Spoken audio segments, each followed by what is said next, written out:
If you check my status now, if you have my number, if you check my status now, you will see a comment there. I post it every morning. I post it every morning. I am grateful that money in abundance comes to me easily, in increasing quantity, through multiple sources, on a continuous basis. I post that every day. I try to envision it. Because the truth is, your mind is more important to your finance than your hand.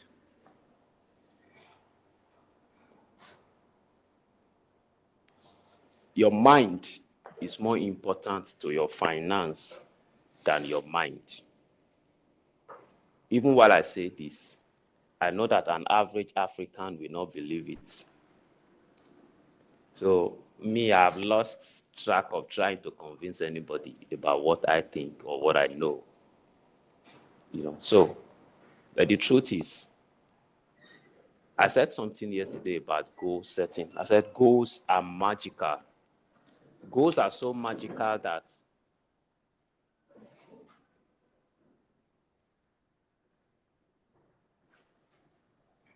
people find it difficult to believe the kind of impact that a goal can create. People find it difficult to believe that is it just setting goals that can make this happen. Because we learned something yesterday.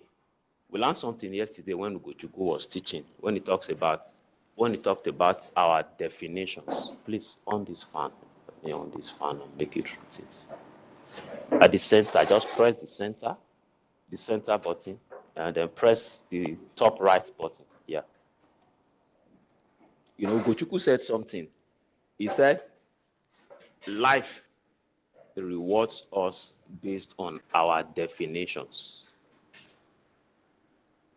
Life rewards us based on our definitions. And the fundamental knowledge behind all our efforts is what actually determines the outcome. For instance, even though this is not a session about money, for instance, the first time we all ever encountered money, we saw money as a means of meeting needs, solving problems, and paying bills. If nothing challenges that all your life, you will think that's the only reason why you need to make money. And because that is what you know about making money, every time you make money, you are thinking of how to pay your bills, you are thinking of how to deal with the issues and all of that. But listening to Ugochukwu yesterday, he said something. He said, any business, work, whatever you do, and investments must be going together at the same time for you to ever become wealthy. But an average African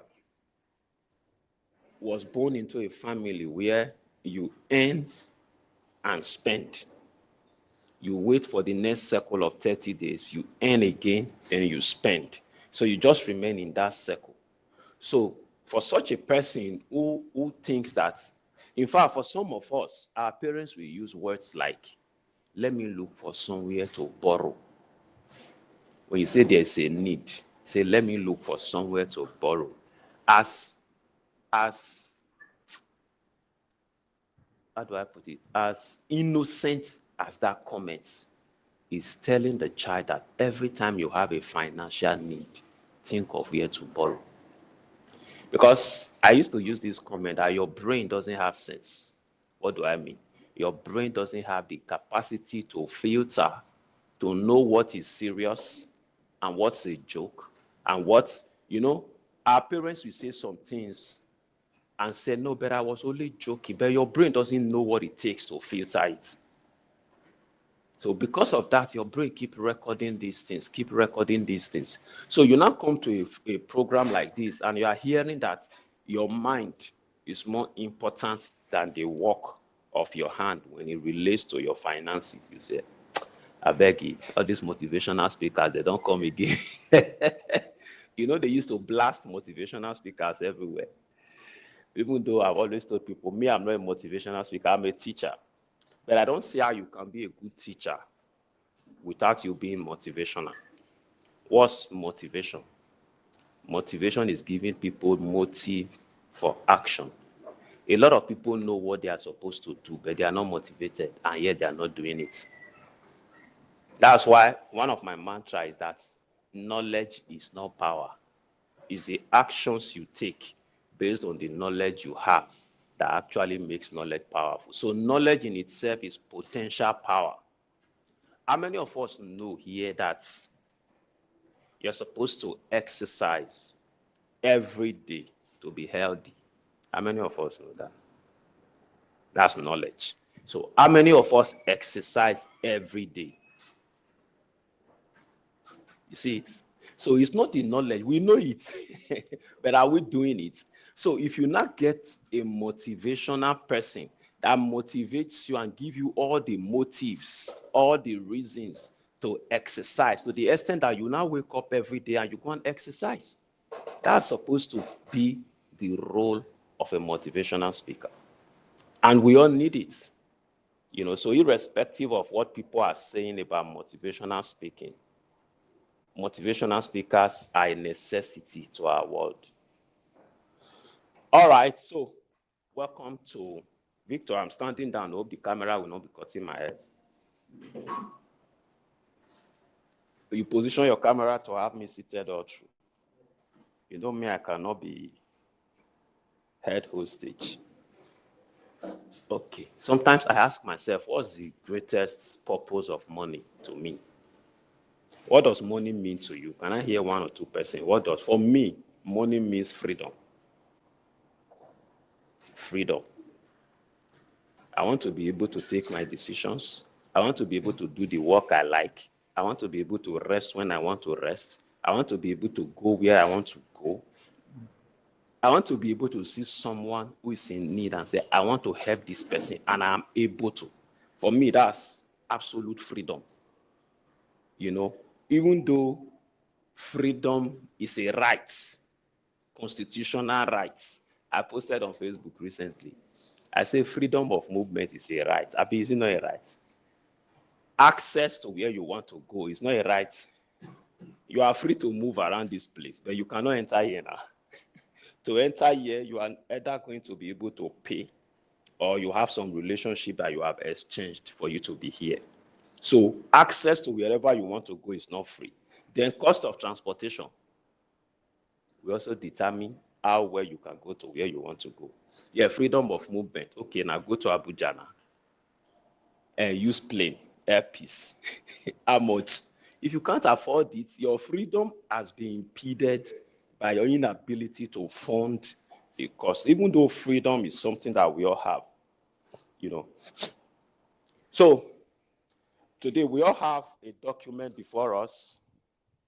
I don't want today to be so much of talking. Leon, can you put up my slide? I don't want today to be so much of talking. We had a lot of talking yesterday. And as we work on the document before us, we also have the opportunity to talk among ourselves.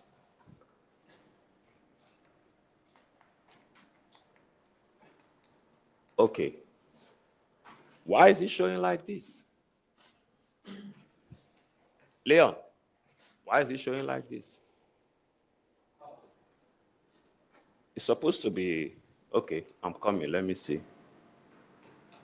If it goes like, okay, I'm wondering why those other parts are not showing. Okay, it's fine. So today, we are going to focus on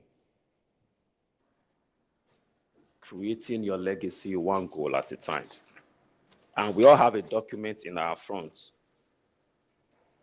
We have a document in our front that will guide our conversation today So this morning is more or less a workshop. For those of you who couldn't join us yesterday, by the end of today, we'll let you know how you can access the replay for yesterday, because the replays of yesterday will guide you in putting to action the document you are going to develop today. So today we are going to be developing our individual blueprints. And what this session is going to do for you is that I'm just going to give you opportunity to answer. Should we all have a biro with us? Is there anybody that doesn't have a biro? Anybody that doesn't have a biro, your own excuse is cancelled. You don't have a biro, why? Any other person that doesn't have a biro?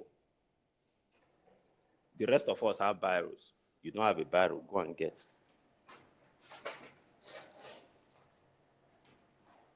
And come back quick. If possible, get 2. So you give to somebody. Can you get 2? Yes. It's more blessed to give than to receive. But who always share testimony in church? Is it those that give or those that receive? So the most blessed people don't even share testimony. I used to challenge status quo. That's what makes me who I am. Yes.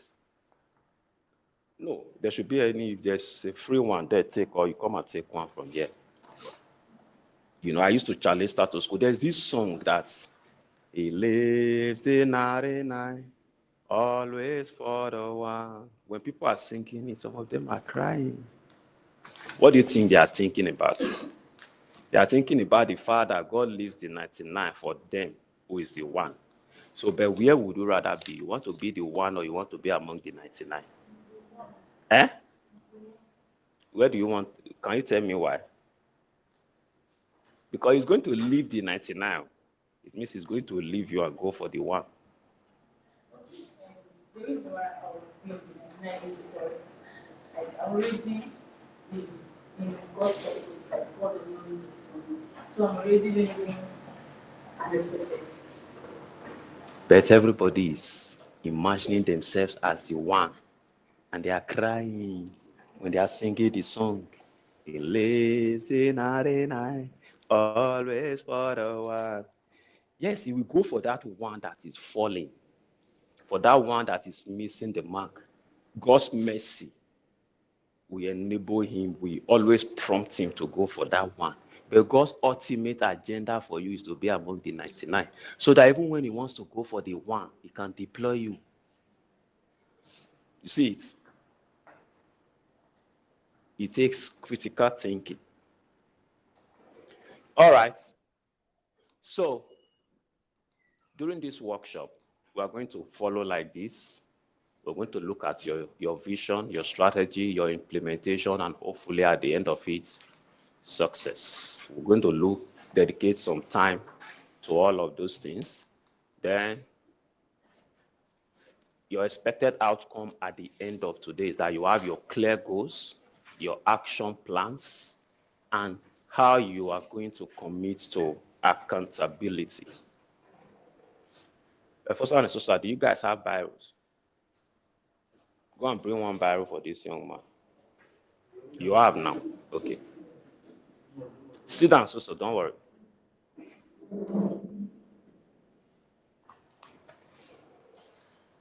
So this is all that we are going to do today. And my own is to just ask us questions. First, let's build the vision. When we're talking about building the vision, we're talking about developing the goal for which your entire pursuit for 2025 will be all about.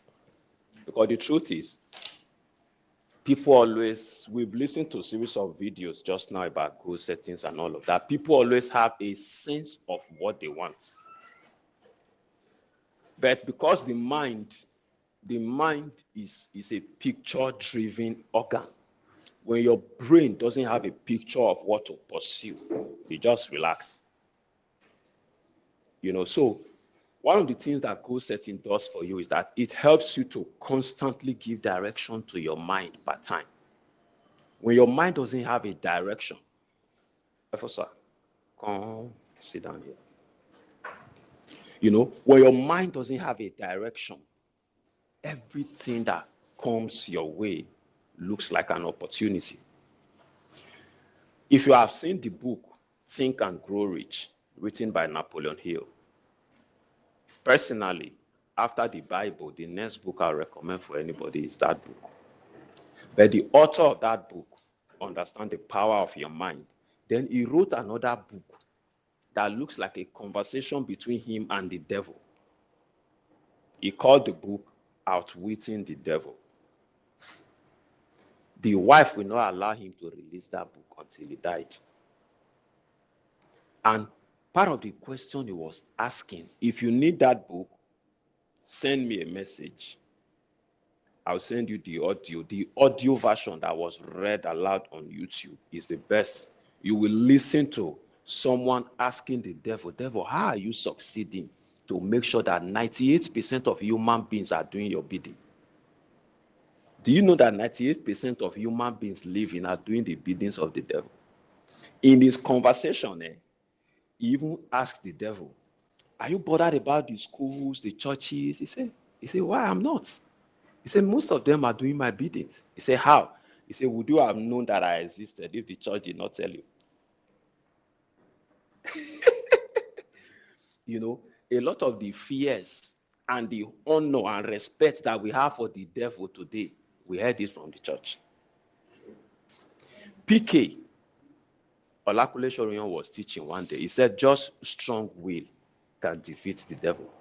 Some of the things that keeps us in this small circle that we are in, especially as Africans, we attribute it to the devil. And meanwhile, the devil understands so much the power that you have. And he knows that if you can have a goal and focus on it, you have defeated him already. That's all. Not to talk of now, you have access to the name of Jesus. You have access to the blood of Jesus. You have access to the person of the Holy Spirit. You have access to God as your Father. Do you know why they killed Jesus? When Jesus said, I am the Son of God. You know what it means to be a son? It means me and my Father have the same nature. That's the essence of being a son. So every time he said, I am the Son of God, they felt like he was equating himself with God.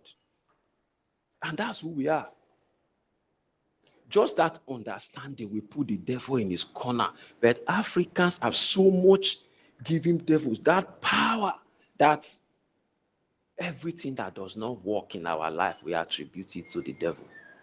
So in that conversation, he said, the church makes me powerful before people. Then the schools are not doing whatever they are doing to make people drift. And the only thing he said that makes people fail in life is drifting from their focus. Just drifting from their focus. So the idea is once you have a goal and you can focus on that goal, everything will pave way for you. It's not something that is difficult to prove to anybody, but it's something that I dare you in 2025, do it. Write that goal down and follow some of the precepts that we're going to share today. You will see your life turn out in a way that you yourself will be shocked. This is what God does for us through the church. This is what the devil does through all those native doctors and the rest. While I was growing up, there's these prophets that people used to go and meet. He will just tell you January, February, March to the end of the year. January, be careful of this. February, okay, you are okay. March, this. And everything he says about each of the months practically happens. How does it work? He just programmed your mind that once it's April, he said, be careful of accidents. You know what your mind does? Once it's April, accident, accident, accident, accident, accident. He has told you to be careful, but the truth is he has brought accident into your consciousness. So once you are thinking, you are trying to avoid it, but you are thinking of it. So before you know it, you start observing how you escape it. Every day you have always been escaping accidents. If you drive, it takes your error or the error of the next driver for you to be in an accident. But every day, God has always helped you. Just as you're going, you just tune your steering and you escaped it. You didn't even know because you weren't conscious. But the prophet has told you in so and so months, be wary of. That creates the consciousness. So what we are doing today is now you are going to intentionally create what your mind will focus on in the year 2025. Not very many people do that. Not very many people do that. And when you don't do that, every day there will be incidences, activities that will always take your day. Because your 24 hours time must be spent. It must be spent, and it has to be spent on something. Now that we have social media, so the distractions are there. So the first thing we are going to be looking at is we want to do a kind of an envisioning session. First, I've made us know that, the Bible said we are gods. Say, ye are gods and children of the Most High. But he now said, but they die like mere men. Why? Because they know not. So I'm sure that now you know. So one thing I want you to do, someone led us to do this thing some years back in church. He said we should do this. Close your eyes. No, I'm going to give you the instruction. Close your eyes. Think about yourself having the highest impact, possibly in the next 5 years, the next 10 years. Just enjoy that place where you are meeting your expectations, walking in the reality of your dream. We saw what this guy did yesterday when he showed us the dream that he once had, Kenny. He had a picture on his phone. That's how the mind works. He had a picture on his phone with himself in a beach. I have a picture of myself speaking at the United Nations. Nobody will charge you money for it. Graphic designers can do it. In fact, with your Canva, you can do it by yourself. Just paste them around you. Your dreams, your vision, paste them around you. So let's do this short exercise. Let's close our eyes. Where's our slide, Leon? Close your eyes. Just think about the greatest thing you want to see in your life. Just think about you in that mansion. If a luxury mansion is one of your desires, think about you 10 years from now, possibly with your 3-4 children sitting by your side. If you are married, if you are not married, with your wife and the number of children you want to have. Think about you, your wife and your children just boarding that aircraft, sitting at the first class cabin of the aircraft, having fun, drinking the best of wine. Think about you and your spouse just coming down in that luxury resort in whatever country of choice. Think about the Rolls Royce and all of those beautiful cars coming and they are all waiting for you. Think about you meeting that person you have always desired to meet, and you are just in the room having a party, having a tete-a-tete conversation with such a person. Think about you issuing that check of $1 million to that charity organization you've always wanted to support.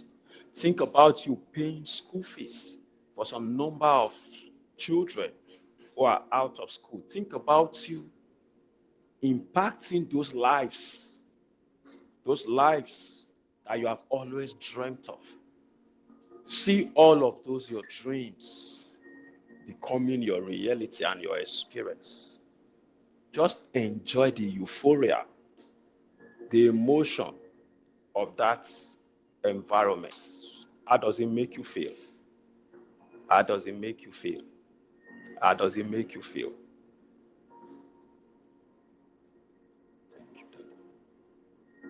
Understand that what you're doing now is that you are communing with your Father, the author and the creator of all things. The creator of all things. The only limitation between you and what you can receive is in your mind. Just open your mind, see yourself in that joyous moment where you are making impacts. You know, when you are helping people come out of struggles and helping them become the true self, the true persons they want to be. Think about you issuing a check to support nations in whatever areas, in whatever field that you think they deserve to be supported. You know, just think about that sphere of influence that God has called you into and how you can become a known name, that name that people will come to and said, yes, we were looking for this, and everybody kept recommending you.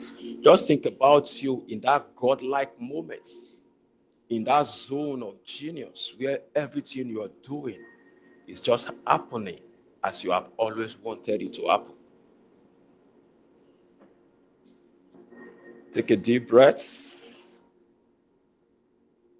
breathe out, and open your eyes.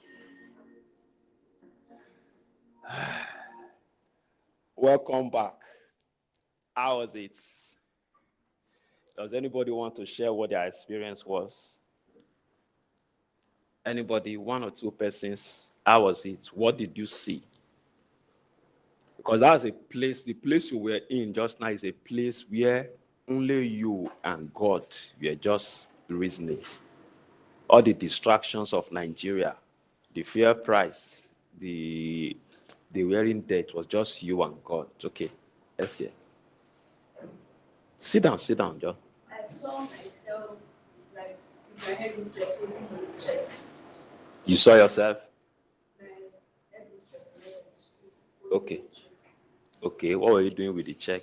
like for the best person in the school, what they need to do, give them like to check everything out there. Okay, so they were giving you a check as the best student in the school. Lovely. What I saw was me with my wife, both of them, something like that. Everything was just working out. Just work out, just like business is moving, just work out, see a company, creating impact for life, quality organization, creating for the just of course. The reborn too. Just everybody are in Nigeria, wow, we want to see Which country are you at the moment? All right. Any other person? Okay. So wait.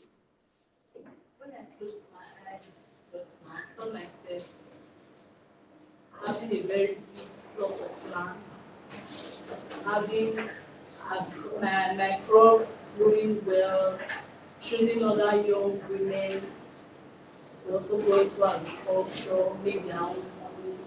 And I also saw myself in a very big place, speaking to people, just telling them how you can be a better person through agriculture. Awesome. David, you want to say something? You said? Burj Khalifa, the tallest building.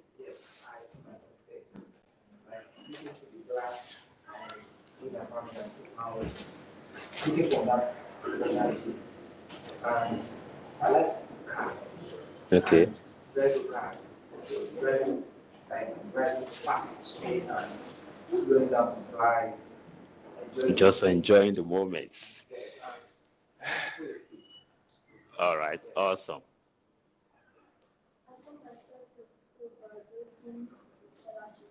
Wow. Awesome.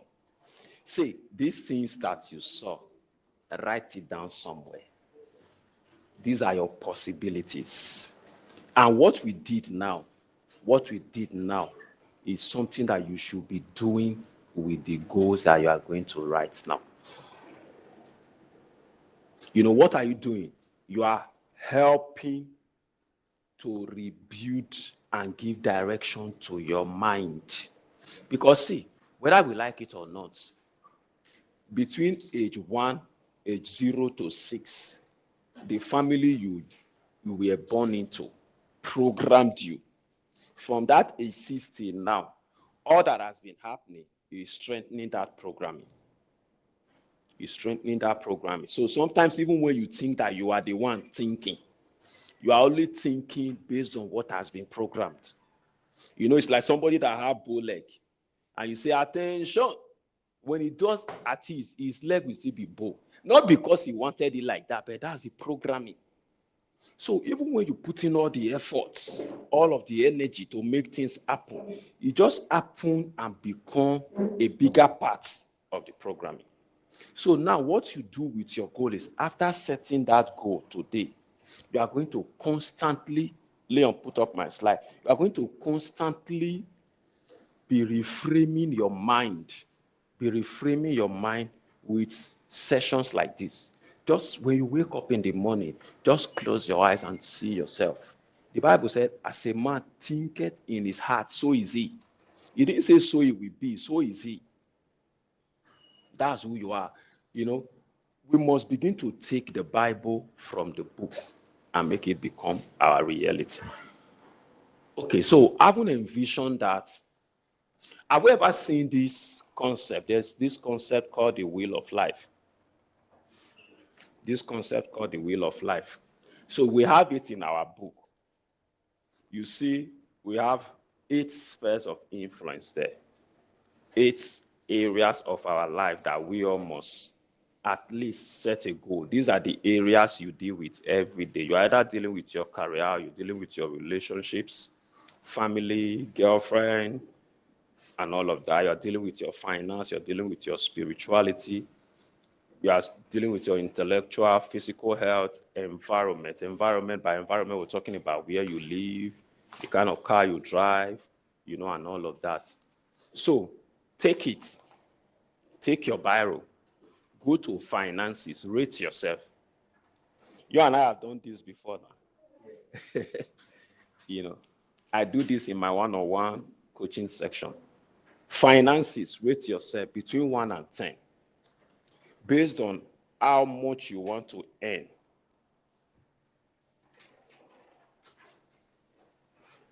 Leon, give that to me.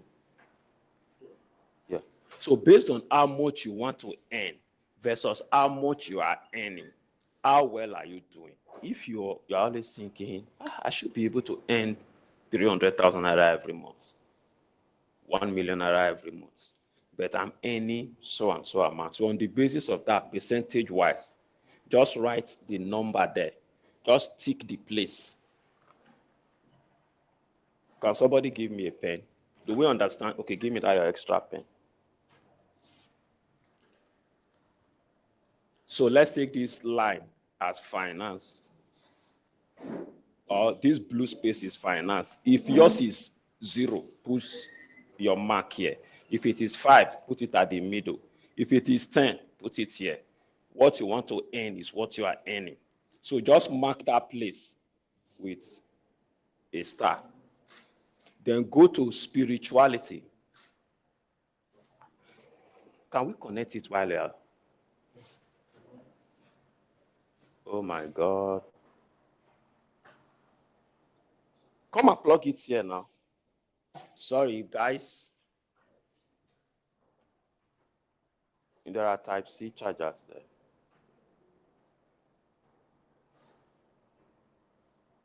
So it means everything we'll be saying now will not be recorded.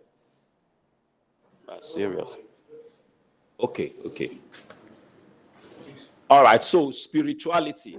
How well are you doing when it comes to your spirituality? You would have loved to read your Bible. You would have loved to be able to lay hands on the sick and see them recover. You would have loved to be able to commit to your engagement in church and be able to make impact spiritually and all of that. If you are doing it 100%, mark 10. If you are doing it whatever percentage you think you are doing it, mark it. We are going to do something around it all later. So when it comes to your physical health, how healthy are you? Have you ever taken time to do what is called body mass index? Have you ever taken time to check your weight versus your height and your age? How conscious are you with the kind of food to eat? How conscious are you about different activities that has to do with your health? If you are doing all of this exceptionally, mark yourself 10. If you think, oh, I know a lot that I'm supposed to do, but I'm just barely doing 10%, 20%, mark it. Then social. When it comes to social, when we're talking about social, a lot of us that are very spiritually sound, if God's not taken, we almost don't have social lives. We don't connect with people. But the truth is, how do you impact a world that you don't connect with? It's necessary for you to even have fun with your family, with your children, with your spouse. Once in a while, mingle with even people you don't like. You can go out for fun and turn it to evangelism if you are that spiritually endowed and all of that. So how well do you engage in your social life? That's one of my very low area. Then when it comes to relationship and family, I know some of you will say, but I'm not married. But what's your relationship with your father like? What's your relationship with your mother? Your relationship with your sibling? Are there areas in that relationship that you would have loved to strengthen? So look at how well you are doing. Some of you are doing so well financially that you think that your parents don't matter anymore. Your family members don't matter anymore. When you climb to the top and make all the money and realize that when you look back, you really don't have a family to enjoy it with, you will feel so bad. If there's one person that I really look at sometimes, I'm so happy looking at the way he's having fun, is Tony Elumelu. Day before yesterday, I saw himself, his entire family, all of them went back to a village to go and see the mom. I think the mom is over 90 years. Everybody dancing. I told him the Elumelu, his brother, and all of them, their families, wife, children, dancing. That's the essence. If you have all the money, you don't have those people. You are still frustrated. So family, how well are you doing? What we are saying here is that you may not be doing so well. The idea is that we are making you aware that this aspect of your life needs some attention. So if you are doing so well, mark yourself 10. If you are not, 5. If you are very low, 3. Then when it comes to your intellectual, your brain needs to be eating every day. You should be able to connect to podcasts and listen to audios that teaches about the industry that you are in. You should be able to connect to videos, YouTube videos that teaches you about the industry you are in. If you have a certain level of certificate, tell yourself between now and the end of the year, I want to acquire this certificate. Now it's become very easy to have those things. Because the truth is, if you are not adding these things to yourself, at some point you begin to feel like you are left behind. Yes, once in a while, the enemy will take it and blow it out of proportion. But just that movement, it has a way of helping you psychologically. So intellectual, I do a lot around there. I may be scoring myself. They said the only room that is constantly available is room for improvement. Then environment. How is your ambience? How is your house? The kind of car you drive. Those things, where you are now versus where you want to be. Rate yourself. Then your career. If you are a business person, or if you are working somewhere, this is where I am, this is where I want to be. Mark yourself, rate yourself. After rating all of this, I think that's the last. After rating all of this, take your pen like this. Draw it, connect them.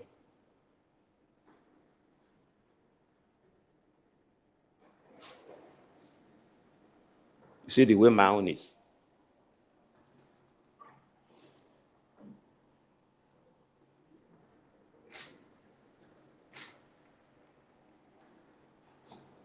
Have you drawn yours?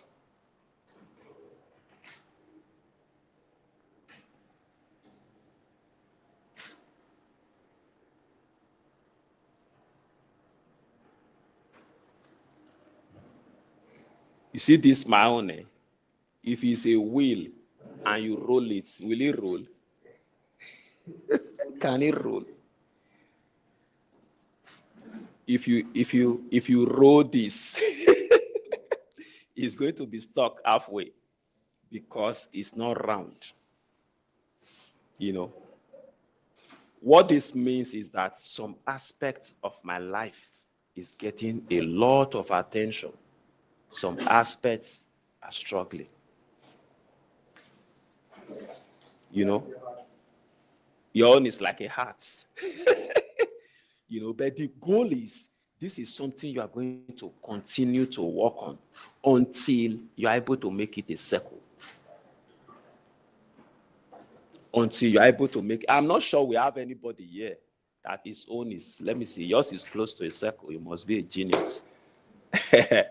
Spiritual. I know you are doing well spiritually. Financially, you still mark yourself low with all those big money you are eating.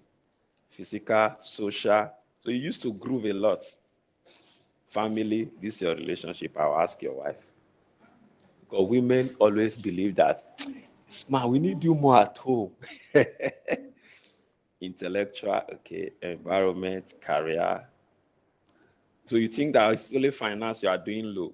I'm sure this man is benchmarking himself with Tony. Any other person want us to see? So let me see your finance, spiritual, physical, social. So you used to have time for groove. It's just average. Okay, relationship and family. I'm not even sure you scored this grade that you give your. If we ask your wife will score you like 10. But every time I call you, you are not either in Lagos, Abuja, this one. Your wife not they see you for us now. Intellectual. Maybe even in your absence, you are still available. Environment, career, finance. So the goal of this is to just help us see the aspect of our life that is taking so much attention and how we can begin to try to bridge them. Because you are supposed to ensure that every part of your life gets the necessary attention.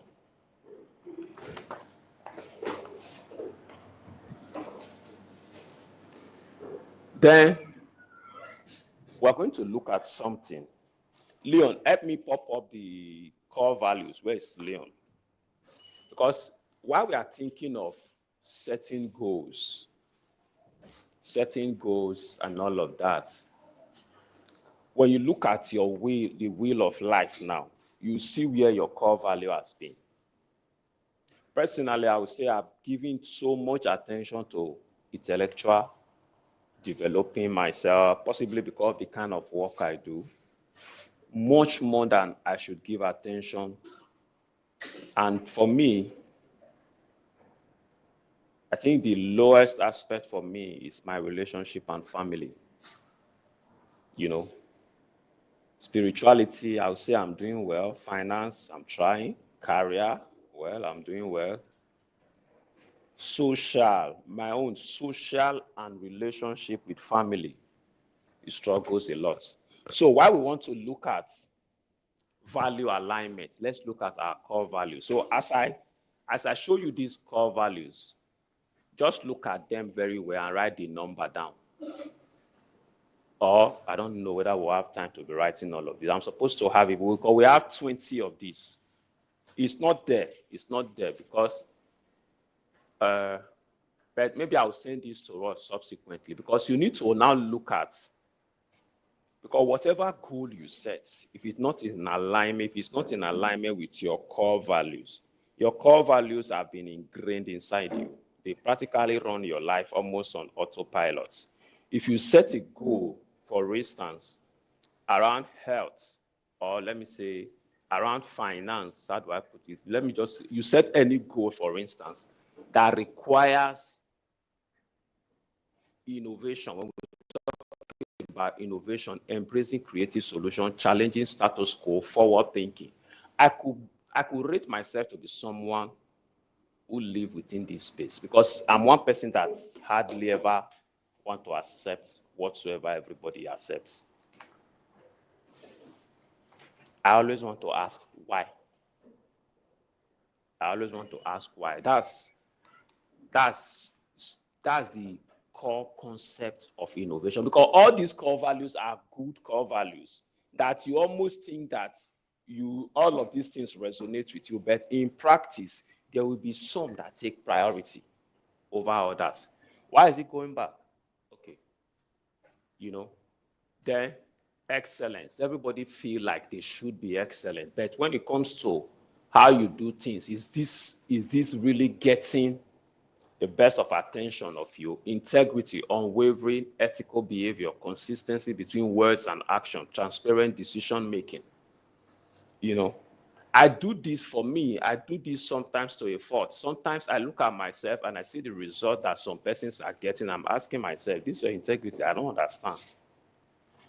Some of these people at the end, last, God will still forgive them. I used to tell myself all of this.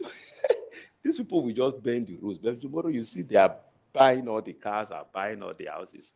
But you are staying put and following through. You see, sometimes you push off some opportunities because it doesn't align,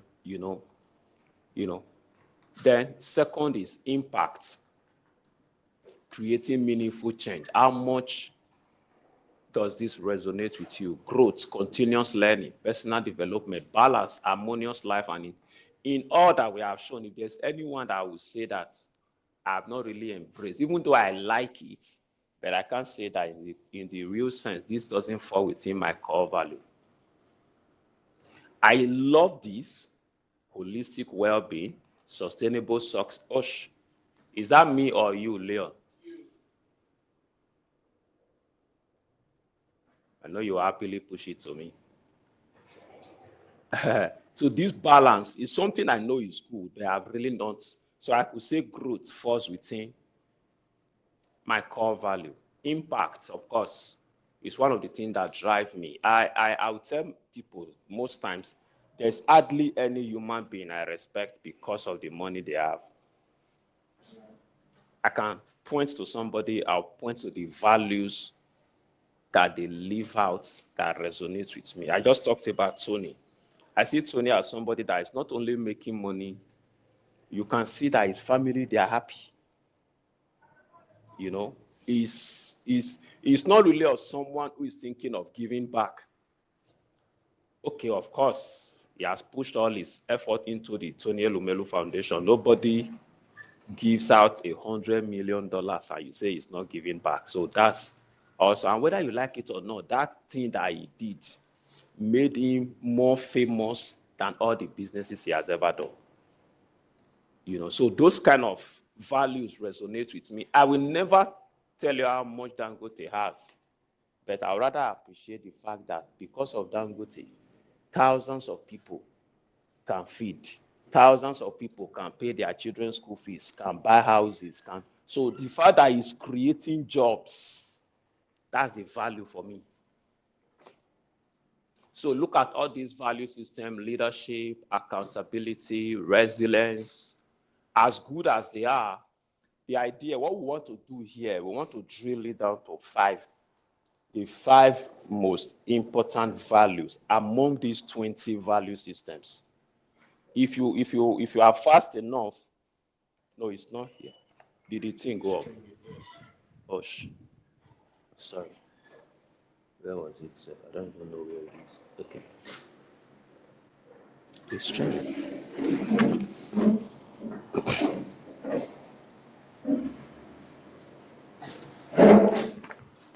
So resilience, collaboration. Some people are so dogged, they want to win the world, they want to make on the impact. Collaboration is not really a priority for them. They would rather compete, crush, and move on. Building effective partnership, fostering teamwork, creating synergy, freedom. This is of high priority to me. There is hardly a conversation I have that this does not come out in my mouth. You give me a mic, you say, sir, you just have to stay. I will tell you, I cannot stay one place. I just feel that internal drive to be free, to be able to take my decision and live by it. Even if it's something good, don't push me to do it. I will do it by myself and know that I did it by myself. I can give you 10,000. You will be happy. I will be happy. If you steal 1,000 from me, you are happy, I'm not. That I will make sure you give it back to me. I want a situation whereby that money you took from me, I gave it to you. It makes me happy, even the same way it makes you happy. You know, so I need to just that. It's always something that's legacy, long-term impact, the generational influence, lasting contribution, wisdom. I prayed exactly the same prayer that Solomon prayed. God, give me wisdom. Tunde Bakari said, Tunde Bakari was raised by an only mother, something. He said the mother used to tell him, he said, always pray that prayer.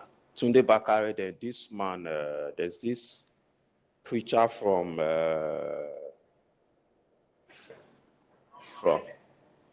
I've forgotten he always preaches for Bishop T.D. Jakes. He's from one of these African countries. Bishop, he's your pastor's friend, and he always comes to your church. Bishop Tudor Bismarck. He said his mother told him to always pray that prayer. Ask God for wisdom. And I don't think it's something late. When you wake up in the morning, just as, even though the Bible says Christ has been made unto us wisdom, consciously ask that the wisdom of God guide you in everything you do. You just see yourself taking some decisions, and people will say, this guy is very wise. Then if you are not doing this, I do it a lot, I will recommend it. Take your time every day, read one chapter of Proverbs. Proverbs is chapter 1 to 31. Read one chapter every day for 31 days. I've done that over and over for multiple years. This year, I finished the Bible the second time. I finished the Bible in 1 year before. This year, I did it again in 1 year. This is my second time I'm finishing the Bible. Family is priority to me in Mount. I have not really been able to put that to work by reason of how well I spend time. So it's an area I need to improve on. Courage. Yeah, I take risks. Even sometimes I take uncalculated risks. Then purpose. This is high priority. Authenticity. Yes, I love to be myself. Adventure. Not very well. Then somebody writing. Purpose, authenticity, adventure. Then recognition. I like to be recognized. There are people that are very comfortable being at the back. They don't bother. Yeah, I like to be recognized. In fact, I can't be in a meeting that you will not know that Osayi was there. Even though I sit down like this, the way I ask questions, the way I contribute, I must do things that when we leave that meeting, if they want to describe me to the rest of you, it will be very easy. And you don't know that guy that did this. It will be very easy. I like it. I just try to be sure I'm not doing it to an extent it now looks like show off. But I like to be recognized. Service, contributing to others, making a difference. So if we are taking time to list this out, just go back to it. Circle the most important thing to you. The most important thing to you. No, it's not there. That was an error. It's not there. It would have been better off if it was there. So maybe what I can do, we can drop it. We can drop it in our WhatsApp group. So if we don't do it now, do it at your own time. It will help you to know what are the value systems that really means a lot to you.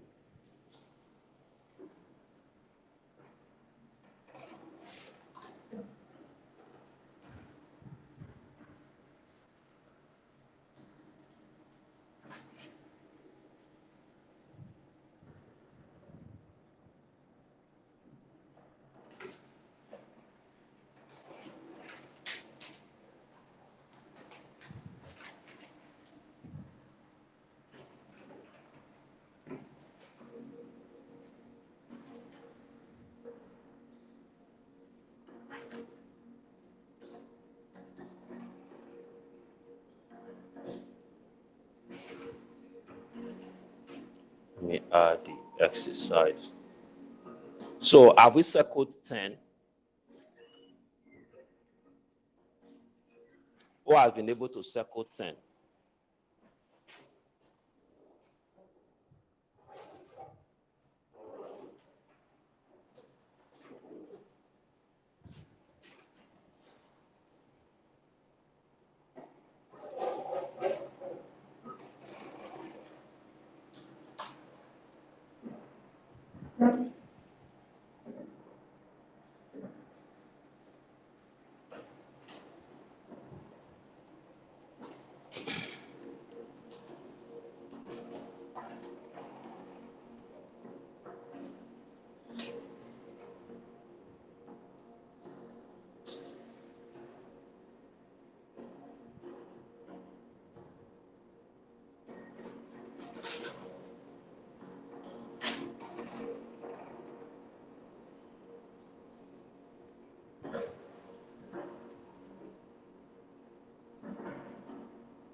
Has anybody been able to circle 10?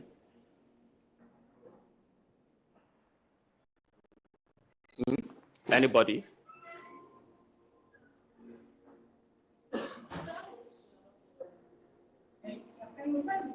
Changes as you go. Yes, of course. As you know better, some things take higher priority, some things take lower priority. Yeah.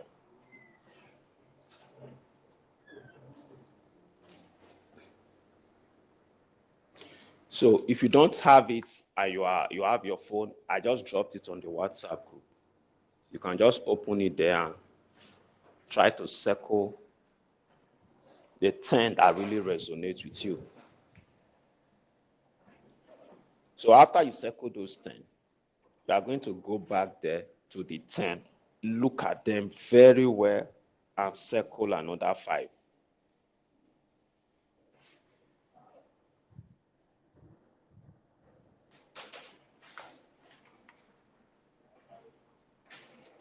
Haven't circled 10, go back, circle 5.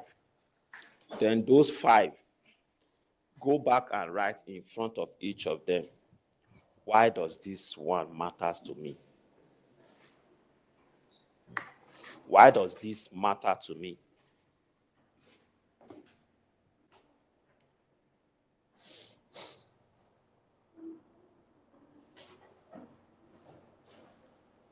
Then another thing you want to now ask is, how does this show up?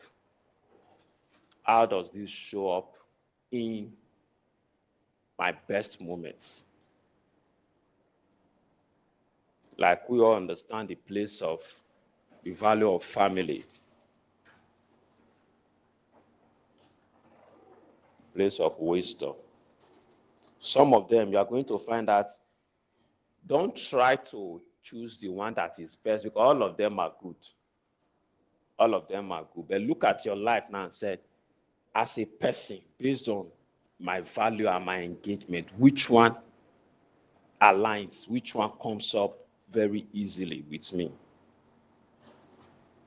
Because those are the values that are already ingrained inside of you, that you are operating by at the moment.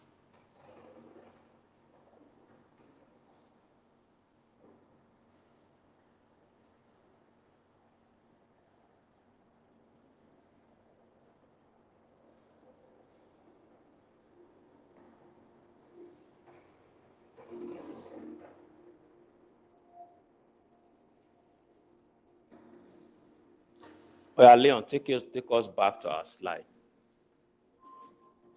So anybody want to read out their 5 core values? Okay, just sit down and read. Let's hear.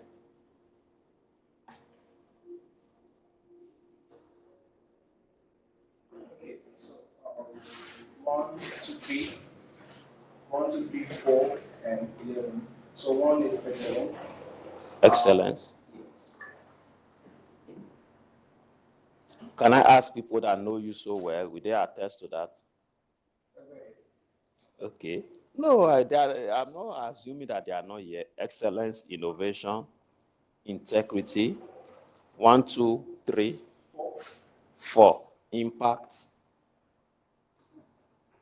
Then freedom, autonomy in decision making. All right, OS. Yeah. They are all connected actually. So I was actually I was saying something like a little bit interwoven. Yeah. So for me, the five I'm taking is balance, Okay. service. Balance is what number? Okay, 6. Harmonious life integration, sustainable success, holistic well-being. Okay. And service. Service. Okay, that's 20. Contributing to others, making a difference, adding value. Okay. And family. Family. All right. What else? Freedom. And Okay. wisdom. Freedom and wisdom. I want to say something about service, especially as it relates to us in the religious space. If you are not careful, a lot of people that prioritize service are not thinking business. They are not thinking business. But experientially, I found out that even in your service, think sustainability. That's where that concept came out from, that even if we are non for profits, it doesn't mean that we are for losses. So even in your service, in your giving back, I always refer people to Tony Elumelu. Tony is able to give back because he has. Yes, but it doesn't mean you have to have before you have the concept of giving back. Have that mindset to be a giver. The Bible says God gives seed to the sower. It means before they had seed, they were already sowers. Just do the best you can with what you have. That's the only way you tell God that I am a giver. So God begins to see that everything I put into this man's hand will filter into many other persons. So it's justified for him to give you more. When people that prioritize service, sometimes they could be so in-depth into serving others that they forget themselves. So you just want to make sure that there's balance. That's why the Bible says, love your neighbor. As how? As yourself. So love yourself first. The love you have for yourself, extend it to your neighbor. Because the benchmark for measuring the love you give to your neighbor, God said it should be the love you have for yourself. Love your neighbor as yourself. All right, you want to say something? Service, impact, legacy. I think that's They're almost the same. Service, impact, legacy. And that's some of them will always, especially when you look at the components under them, you see that they can align. Someone who is service oriented will be always thinking impact. You always think legacy. Even inside legacy, you see long-term impact, generational influence. So why are we doing this? We need to be sure that your goals aligns with your value. You are not going to set a goal that talks about how you are going to make impact. How you are going to make impact. And service is not one of your core value. Impact is not even one of your core value. So your goal must align. Otherwise, as you begin to operate, we learned something yesterday about what was the last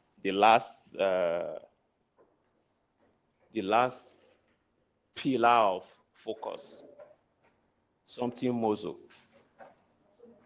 Eh? I didn't hear that. Muscle memory, yes. Because, sorry.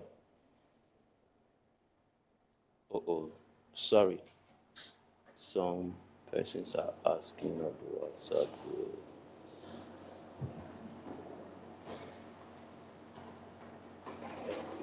Because your muscle keeps record of all of your activities.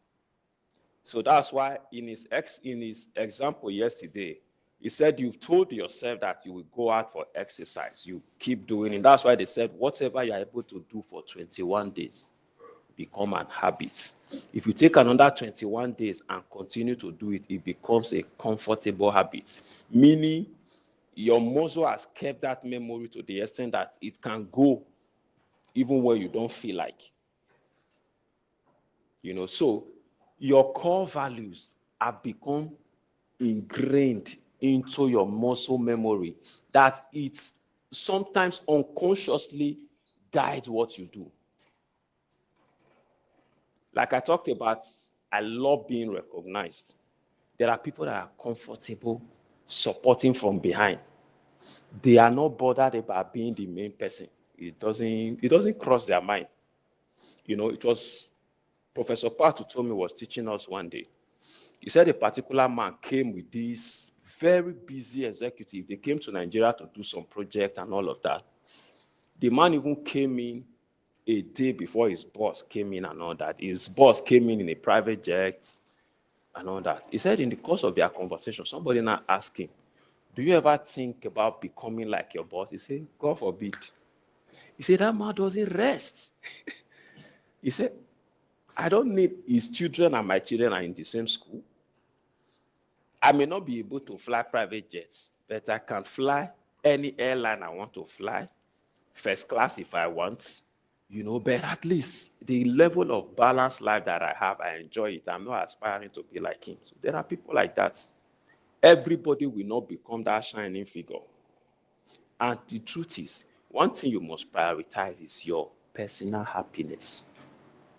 Some of the people that are the shining light, they are not really happy. Recently, I was thinking, what is truly about this life that we're talking about? Life started in heaven.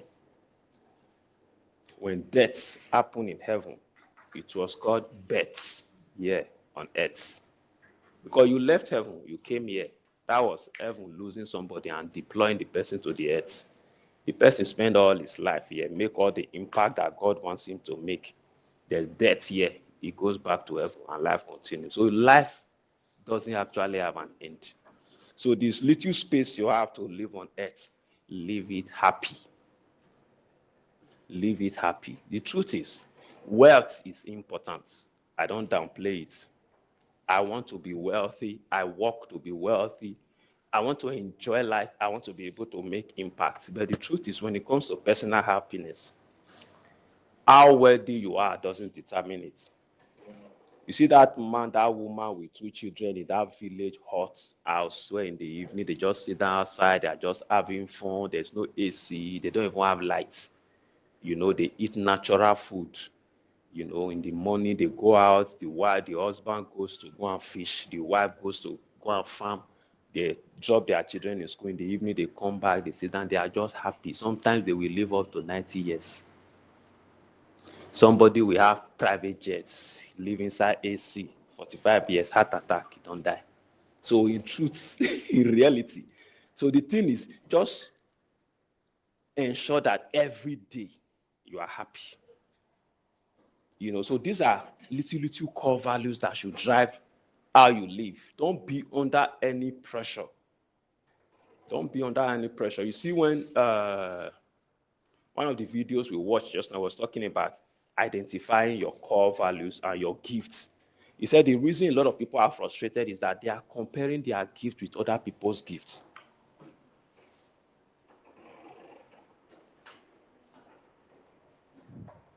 Sorry, let me just give these people access to the WhatsApp group.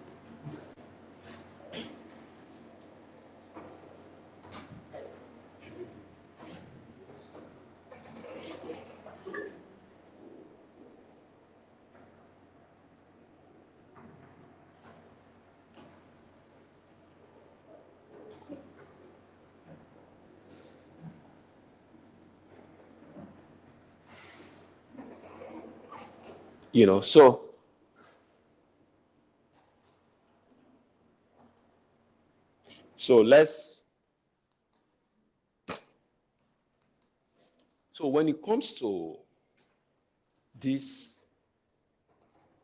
let me look at what we have here.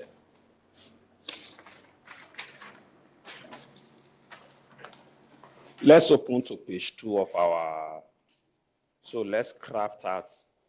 When it comes to your career, what is that big thing you will like to achieve this year? When it comes to your career, what is that big thing? It could be one single thing. For those of you who are students, for you, you are in SS2. Your goal is to go to SS3. But she also has a goal to publish her book. She has written a book. She wants to publish it on her birthday. So career-wise, publishing a book is a career goal. You know, what is that thing that you want to achieve in your career? Write it down. And write it in this way. For instance, one of those videos just now, I've forgotten the exact speaker, talked about the way to write goal. I have a course online that I've developed on goal setting. And I talked about how to write goals that wins. Don't write, I want to. Don't write, I want to. Write your goals in the form like it has happened.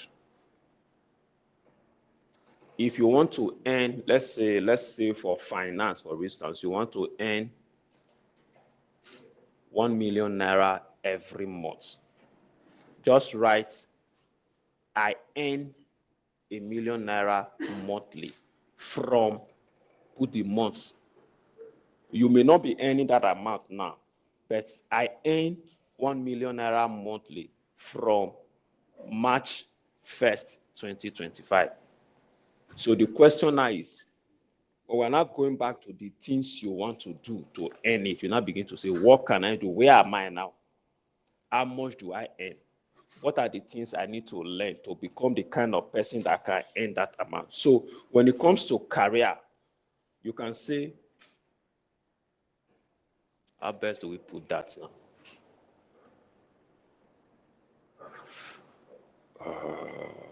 Physical and social structure. Career. I work with. If there's an organization, if there's a kind of business, a career growth, can anybody just cite an example of their career path? Let me use my writing career. I publish 10 articles on Medium every month. Okay, I publish 10 articles on Medium every month. Payment received and okay. So let's take it to December. When do you hope to start focusing on 10 every month? From January 2025. So let's say I publish 120 articles on Medium by December 2025. You see it? I published like in the past. I published 120 articles on Medium by December. You know, your goal has to be smart. For a goal to be smart, it has to be specific, so you know how many you are publishing, you would have published by that time.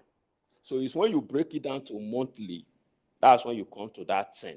When you take it up and break it down to weekly, you know how many you should publish per week. Then you now break it down to monthly.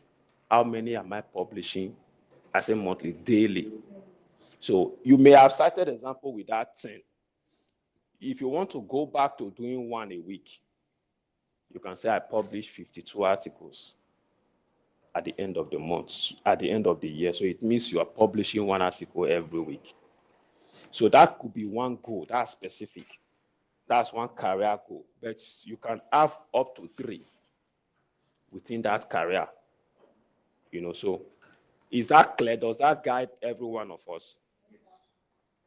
For you that are students, these children in our midst, you can talk about, because your career now is to come out of school excellently and receive that scholarship that you saw when you closed your eyes, do you know the joy your parents will have? I was with a man recently.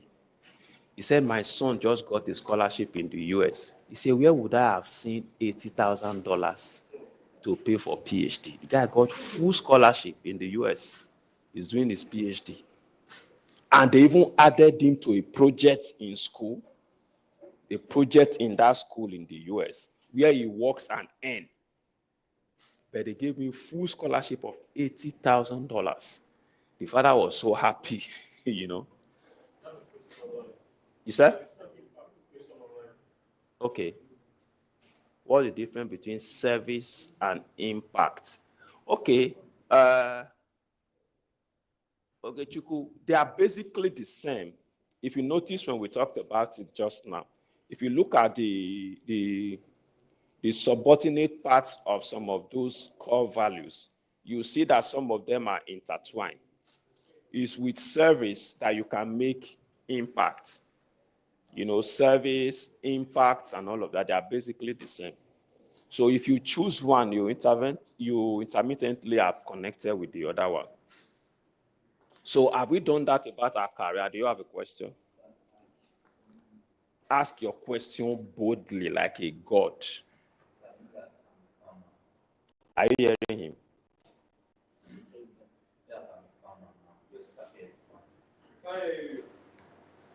Let him hear you. Talk loud. Don't cough. It's not the cough. It's courage. It's not the cough. If I tell you now the loudest person gets $1,000, you will see how your voice will loud. Yeah, go ahead.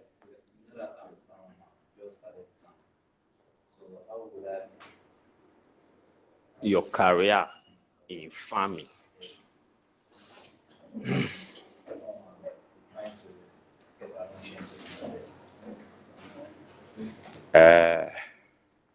I think your farming may not, okay, that's career. Intellectual, your educational, whatever will come under intellectual. Now your admission you are seeking will come under intellectual. So you write that. So your farming is a job. You are employed to work there. Even if you set the goal for that farm to grow to the whole of Nigeria, you don't have what it takes to implement it. It's not within your power. You know, so one of the things I deal with in that my course is about one of the reasons people don't achieve their goals is that sometimes people set goals that is outside their boundaries of influence. If you set a goal around that, the best you can be talking about is to, if farming is a career path that you want to give your attention to, you should be thinking of, you possibly, I want to learn how to add value to plantain, because you already work in a place where you are planting. When you plant it, you just go and rest. All you need to do is water it. But you want to take plantain from farming into food processing. That's you developing a career. You may not have the buy-in of your boss to do it with him, but if you choose to say, because I'm already into farming, let me develop myself on how to process plantain into, what do they call it in English? We call it elubo, plantain chips, plantain powder. So now you have told yourself the things you want to go and learn to enhance your career. And that may not take you out of your current place. Because by that time, when you have that expertise, you are going to suggest, sir, this thing that we just plant, we'll give it to people at 10,000. They will process it. They will sell the powder at 50,000. I've gone to equip myself. I think we can invest this. Let's start to process. Your guy will most likely turn it down. But because you already have the knowledge, you can take the knowledge somewhere else. You can also use that knowledge to build a plan and get people to support that plan. You know, then you buy planting from your guy, and that is 10,000, and you go and process it. So I think that's that. Any other question around career? Okay, relationship and family.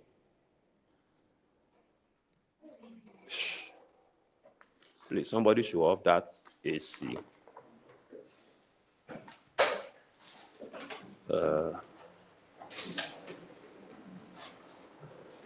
Are people online? Bear with us. We'll just put on the lights now. You said? Okay. Remind me to on it when the light comes.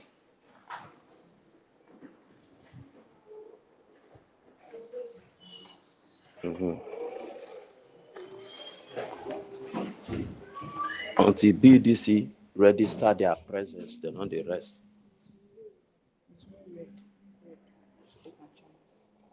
No, it's red when that one went off. And it's green when it connects to that one.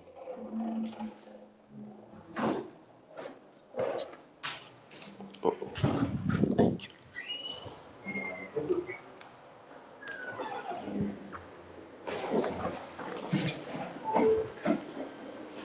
Oh, they brought the light back.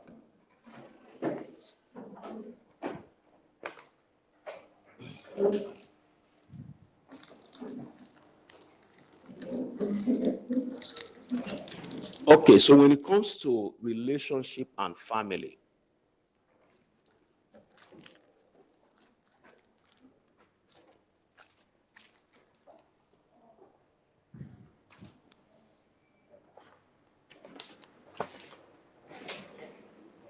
how do we coin that in a smart way? Because in breaking it down in the third page, we can begin to look at how we implement this goal. But now we need to write it in a way. How do you craft a family goal? Can anybody help us? A family or relationship goal. Especially those of us that are already doing well in our family. I'm just wondering how to craft it. But I know that when we talk about the activity, you can come up with what you do every day between you and your spouse. Yes, spending quality time with your spouse. Strengthening relationship with your family, extended family, like sending, even if a text message or a call to your extended family at least.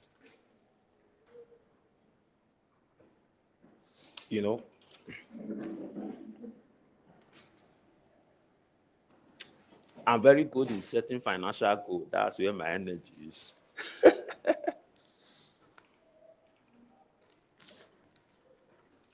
Okay, let's craft it like this.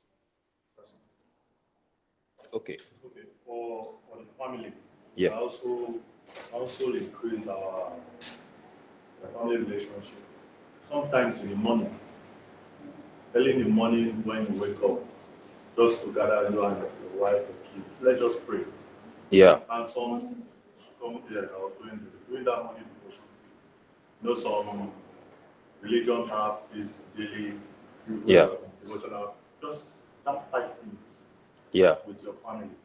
Then maybe in the evenings you have sessions where you just ask, how was your day?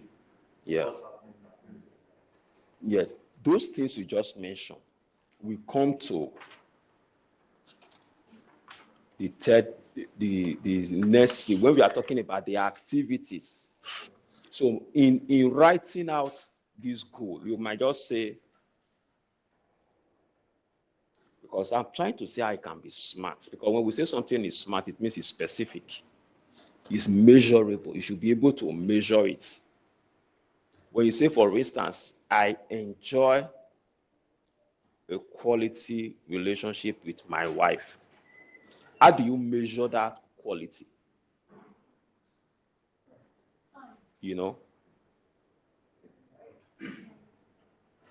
Like this past year now, some homes have issues. Like you, the man, you just sit down and look back from aspects. You have like weeks in a year, maybe sometimes you have time to finish your family. Yes, that's the fall. Okay, let's put it like this. Like, it is need to improve Yes, okay. on what to do And this. because no, when you say I want to improve on my relationship with my siblings, I want to improve, I improve on. I'm looking at how do you measure that improvement? Maybe you can do like hours. You want to spend with family. Okay, let's put it like this. So Okay, one way that works is for quality time with your spouse or with your family. It's in the feedback. it's So in for the feedback. instance, But I'm trying to see how we write it. For instance, let's assume we write something like I spend 1 hour, 3 days every week undistracted with my wife.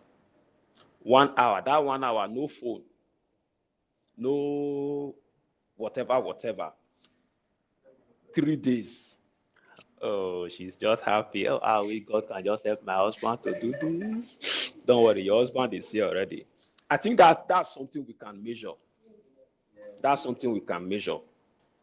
So think about your various relationships. Like he said, I have not been in good rapport with my mom, with my dad, with my sibling.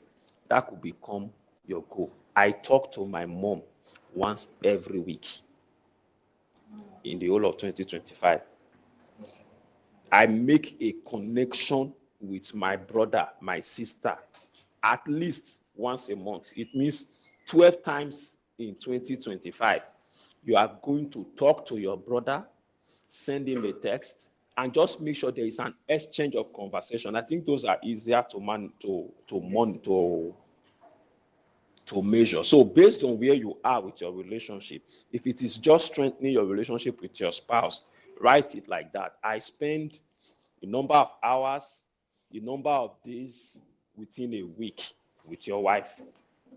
That's something that if you say I spend 1 hour 3 times in a week and you spend 2, you know that you can measure it. I got 2/3. If you spend the 3, so even if I travel, I'm out of town, this 1 hour, I must call my wife, whether video call now is easier to make. That video call, the wife will tell the children, I'm in a conversation with daddy, they will excuse you, sit down, you will talk. There was sometime last year, I spent almost a month in Abuja. There's a young man we were living in the room together. He said, the way you and your family talk, it's as if you are still in Benin. I was in Abuja, I was helping my son to do assignments. So we could have those kind of time, video. I'll be cooking in the kitchen. I'll be asking her, what do I put next? Hey, he said, Daddy, what do I put next? Daddy, you have not put this. Daddy, your food, have you gone to check it? I'm in Abuja, they are in Benin. So whether you are outside or not, so look at your family where you are at the moment, set such goals. Number of time you spend with, number of connections you have with. Some of you already have in-laws, number of engagements. Sometimes it may even be you taking your children to your in-laws' place 3 times in a year. So to strengthen your relationship with your children, you can say, me and my children, we go out for fun once every quarter. So put all of that in your family and relationship goal. It will help you so that at least you have a picture. You are not going to be thinking, what do we do next? The friendship can come in, right? Like my friends. Yes. Can come in. But where the challenge is that there's an unfortunate situation. Your spouse is not here or your friend is not here. So once you set it as a goal, you have to present it to him. Look at it. This is what I have decided this year, and I think that this can strengthen our relationship this year. What do you think? So you must be flexible enough to allow for modifications once you discuss it with him. So you don't say, I don't already set and God did it when I set and we must follow him. The relationship will just spoil when we decide go. Leon, help me monitor Okay, somebody was already suggesting how about spending 2 hours daily with them each day, which is 14 hours of time a week, Yeah, that's correct. It's something you can write like that. Then finances. I'll recommend, like what we learned yesterday, don't just only set goal as to what you will earn. Set a goal about what you earn, set a goal about what you invest, set a goal about what you will save. What you will earn, even though that is like, Leon, okay, what you will earn, what you will save, and what you will invest.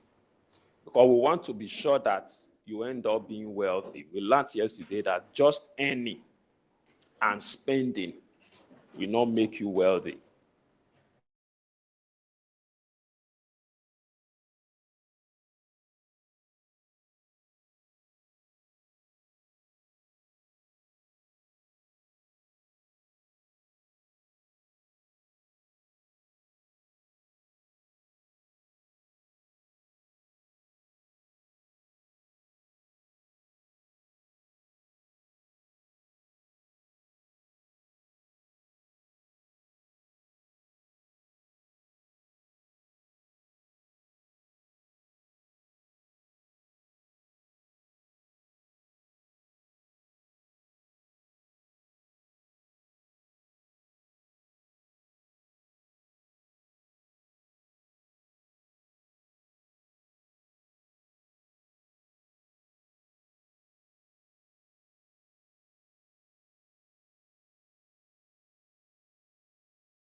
savings.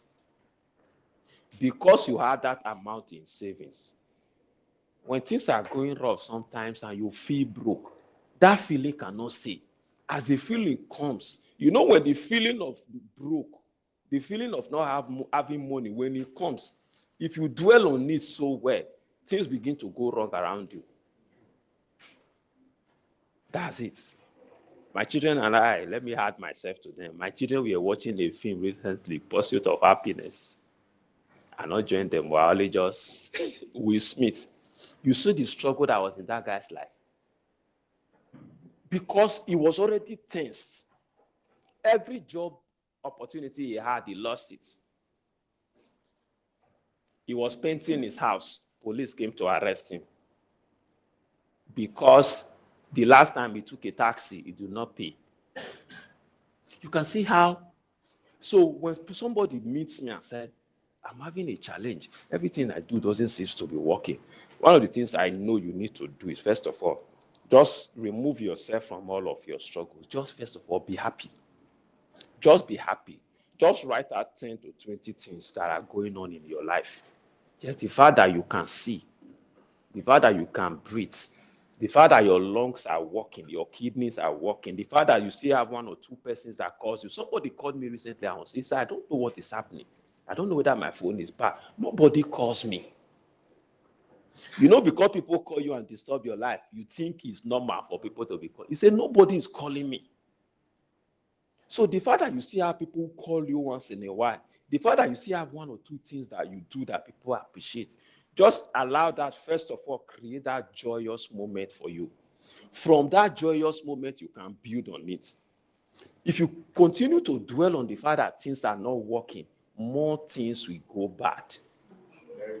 That's why I tell people, don't let I don't have money be too common in your mouth. You will never have money. I've sat down with people. One of my boss was talking. He said, when people talk to me, they just think that I just have that 20, 30, 40, 50 million in one account. So they think I just have it there anytime. He said one of my cousins in Canada was talking to me. He said his son just got admission. They need about 20 million naira. He said, Daddy, you are supposed to help us. You don't want to. He said he was just looking, he was laughing. He said, because when they mention those kind of money, I'm not perturbed. Because at the end, when it's time to spend it, it just comes. But it doesn't mean I always have it. Most of these wealthy guys, they don't always have cash. But when you are discussing money matter, they are not troubled. Because over the years, they have seen money come. They will spend. I was listening to somebody preaching recently. Those, he said, those times they will tell you, close your account and sow all your money. He said, that's something I do every day. Nowadays, you don't need to close your account. You can send your money from your account up to zero. Your account will be showing zero. And until money starts, that is, for some of us, it's regular. I open my account, I want to give offering in church. Sometimes I'm giving the last 5K that is in the account. I'm not troubled because I just know that it's no longer a matter, it comes constantly. So that mindset, that place of rest is important. And one of the things that help you be in that place of rest is your savings. So if the goal of your savings is to make sure that you constantly maintain your joy, set a goal on how much you want to save this year and keep to it. When I teach about money, I say when you are building your budget, the expense side, 20,000 for my recharge card, 10,000 for my wife's recharge card. Most men, when they give my wife recharge card.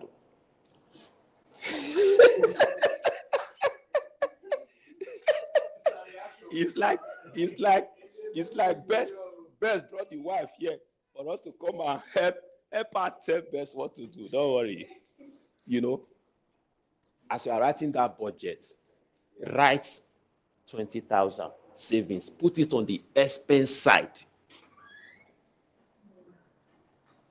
The definition of saving is that savings is the amount you keep after all expenses have been made. My definition is that savings is the amount you keep before you spend the rest. Because after all the expense has been made, when we look at our money, no, the day again. No, because the truth is, the money is not always enough. So in setting your goal, set how much you want to earn. If it is very big, don't bother. See, set the goal first. You know, I told us something about the fact that you are God. The Bible says, ye are gods. One of the prayers I prayed before we came here today, I said, God, show us individually in our life what you are doing so that we can align. So all we are doing now is not just we fantasizing. We are connecting back to our Creator, asking God, based on the agenda you have for us in 2025, inspire us to write things down. So if you write here that you want to earn ₦1 million every month, that's 12 million naira in 2025. See, any goal you write now, it is very big in your eyes. It is the same amount or more that some people used to go to club every week. It is waste, it is fuel money for some people. But it is your goal now. Don't let it trouble you. Write it. See, you know what you will not do after it? You take this goal.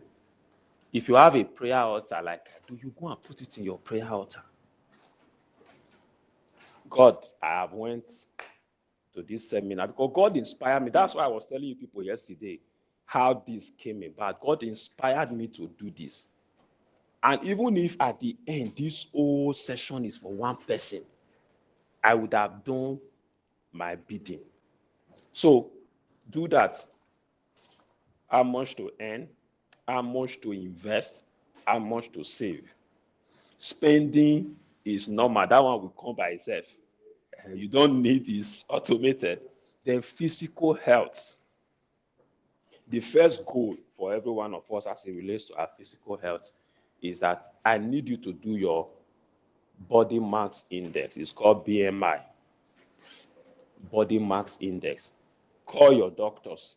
Ask them, I want to do my body mass index. What body mass index measures is that it measures your height, your weight, and tells you whether you are overweight. You can be like me and be overweight. And you can be like Shegun. I'm sure Shegun is more robust than I am. You can be like Shegun and be in your normal weight. So sometimes slim people think that they are healthy. I just opened my Auchipoli WhatsApp group. I saw one of us. He celebrated the wife on the 20th of December. He posted online. Some people commented his wife's birthday. We saw his own burial poster that says he died on the 20th. So he celebrated his wife in the morning and died within the same day. Of what? They said IBP. So let's not be among those that will just say, God will do it. Know your body mass index. Write one of your goals. Let that be the first. I will find out my BMI. Go about, find out how to do it. Then commit to exercise, whether it's going to be daily. Remember the same way we wrote our relationship and family. If it's going to be daily, if it's going to be once a day, 3 times a week, commit to it, something you can measure.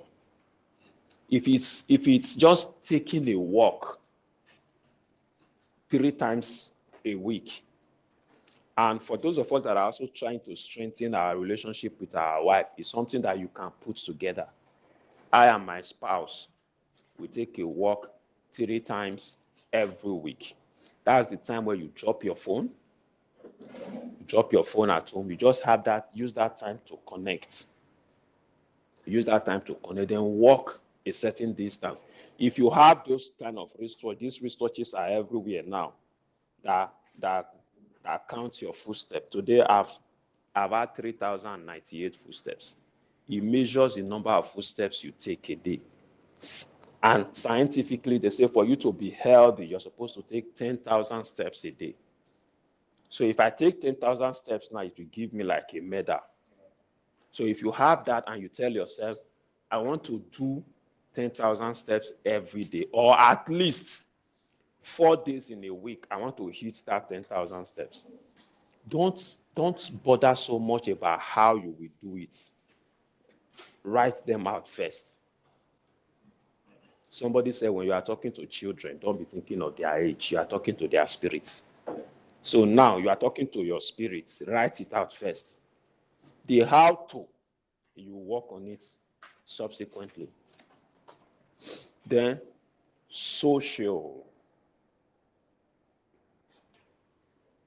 Then another thing I also recommend for our health, learn about the right food for your age. In Africa, we eat, because whether we like it or not, there is no food that is not expensive nowadays. Gone are the days when they say poor people used to eat only eba. How much is garri now? Bag of garri, bag of rice is almost the same thing. So just be intentional about the food. If you part of the things you want to write here may be to develop a healthy food menu. What these things will do for you is that they will get you to talk to an expert. I said something yesterday. I said the you that is setting this goal may not be qualified to achieve the goal.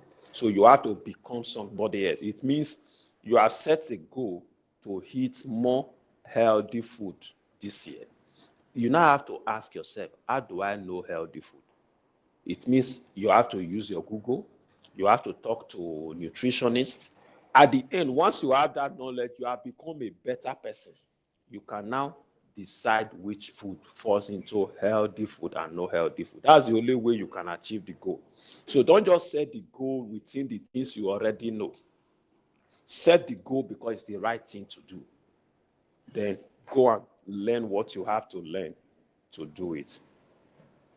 And one thing I learned when it comes to food, I learned that it's not just about the food, even the way the food is prepared. Do you know that the way our old parents used to prepare yam is the best way? Where they will take the yam, they will wash it, cut it, and just put it in the fire with the leaf, with the back. When they are done, they'll just take knife and just scrape the back off. You see that thing that looks oily, shiny in the back? That's part of the major nutrients in the yam. But our Gen Z age will take the yam, we'll peel out all the nutrients before we cook it. Some of us will now add sugar. You've not seen it. People add sugar to the yam. So how you prepare the food. So these are just few things, because now you have set a goal around your health. You will now have to be a bit more conscious. Even the kind of snacks and everything you eat, you are now more careful. Then socials. A lot of us only go to 3 places: work, house, and church. Work, house, and church. Work, house, and church. Even God cannot use you like that. The church is a filling station. Nobody buys fuel in a filling station and be driving around the filling station. The church fuels you to go to work and make impact. Sometimes go to some of these places. Just be careful. I don't feel say go to club now, because if you go to club, they may evangelize you instead of you evangelizing them. So once in a while, take yourself out to some of these eateries. Just sit down. If not for anything, do it for your financial mind. One thing I found out about finance as it relates to mind is the fact that there are a lot of things you can never learn except you sit down there and experience it. If you want to really alter your thought about finance, one of the things all of you must do this year, take yourself to Protea. Go and eat buffet. I'm sure Madam will like it. How much is it? No, I'm not sure it's up to that. Just go there and eat buffet. You know what it does for you? Freedom. Freedom. Freedom to eat what you like. You are not thinking. You go there, you take cake. You take pepper soup, you take bread, you slice, you put butter, you go and sit down. You finish that one first. You go back, you take the rice, you take the salad, you take as many chicken as you want. See, their restriction is the content of your stomach. Eat whatever, but don't take anything away. When you not eat, you not get up, you force it down again, so you don't enter wahala. But do it to yourself. It will help how you think. It will help that environment. I took my children to Protea. My son did something that I'll never forget. When we went to the back to snap picture, my son shouted, "Big man, children." He may not even remember that I did that. But what that did for me was that that was not his thinking. The environment told him. There's no way you could have told him that in any other. You can't just tell him that he's a big man's child. I don't even feel like a big man. But the environment, I learned there's a guy that was causing trouble. He was just making trouble everywhere. They captured him, tied his hand, tied his eyes, and took him to Transcorp Hotel. When they opened his hand and opened his eye, he saw the environment. He just arranged himself. What's happening now? Carry me, come here. He was making trouble in the street. See, there are things you can't do in some environment. The environment speaks. The environment speaks. So take yourself to such places. Best, safe towards it. Then when it comes to social, yes, that buffet service may be something you may want to experience. Then develop your Africans, we don't go for vacation.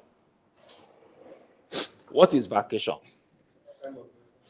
Just taking yourself out of your routine. Yes, over time, you may be able to pay for the luxury ones. Once in a while, carry your children. Go somewhere in the morning, just have fun. If you can afford it, carry your children. If possible, carry your wife. Find where, put your children for the weekend. Enter a hotel on Friday. Spend Friday night, Saturday night, Sunday morning. Go church from there, come back home. Do it at least once or twice in a year. It will enhance the quality of your relationship. It will enhance the quality of your relationship. Go to social events. Just be sure, because some of them are poisonous. Don't say because you say go to social event, you now go to places where you are now fighting some of the negative things. Just understand that every environment you are in is leaving a signal in your mind.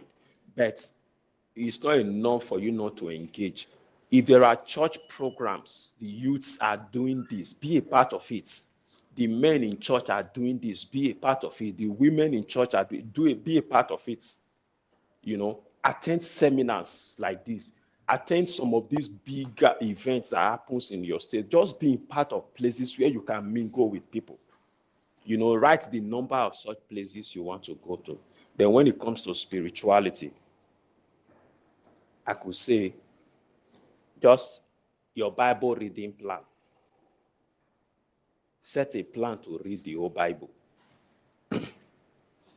Get an app. There are apps nowadays that read the Bible to you. So the apps can be reading it, put it in your ear in the morning while you are working out, while you are doing whatever you are doing. It may look like you are not totally ingrained in it, but your spirit man is picking what he has to pick. Then if you have to now commit to reading, I'll still recommend read Proverbs every month. Your thinking will begin to shift. Read Proverbs every month.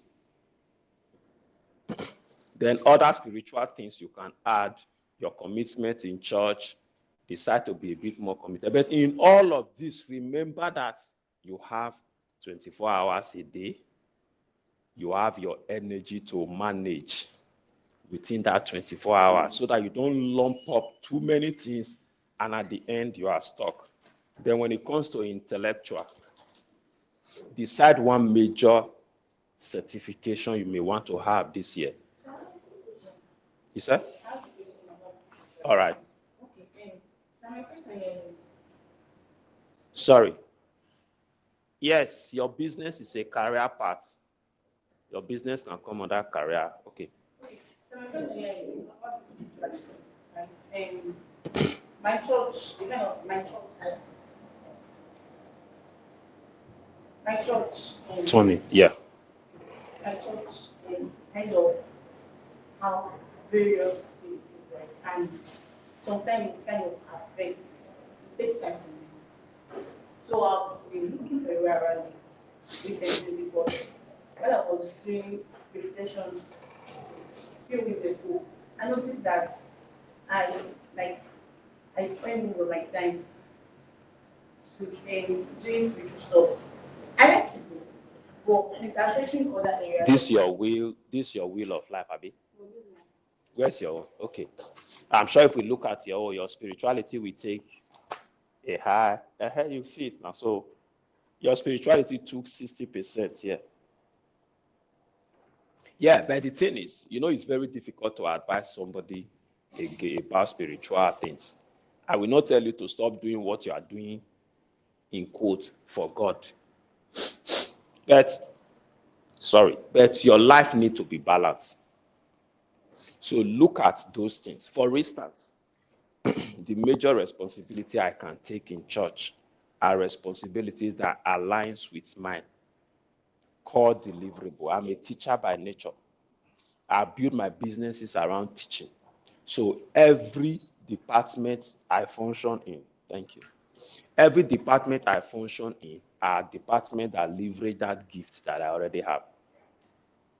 You see, so it makes it easy. Somebody asked me a question one day, say, how do you juggle your work, your church, your family? I say, I do the same thing in all of them.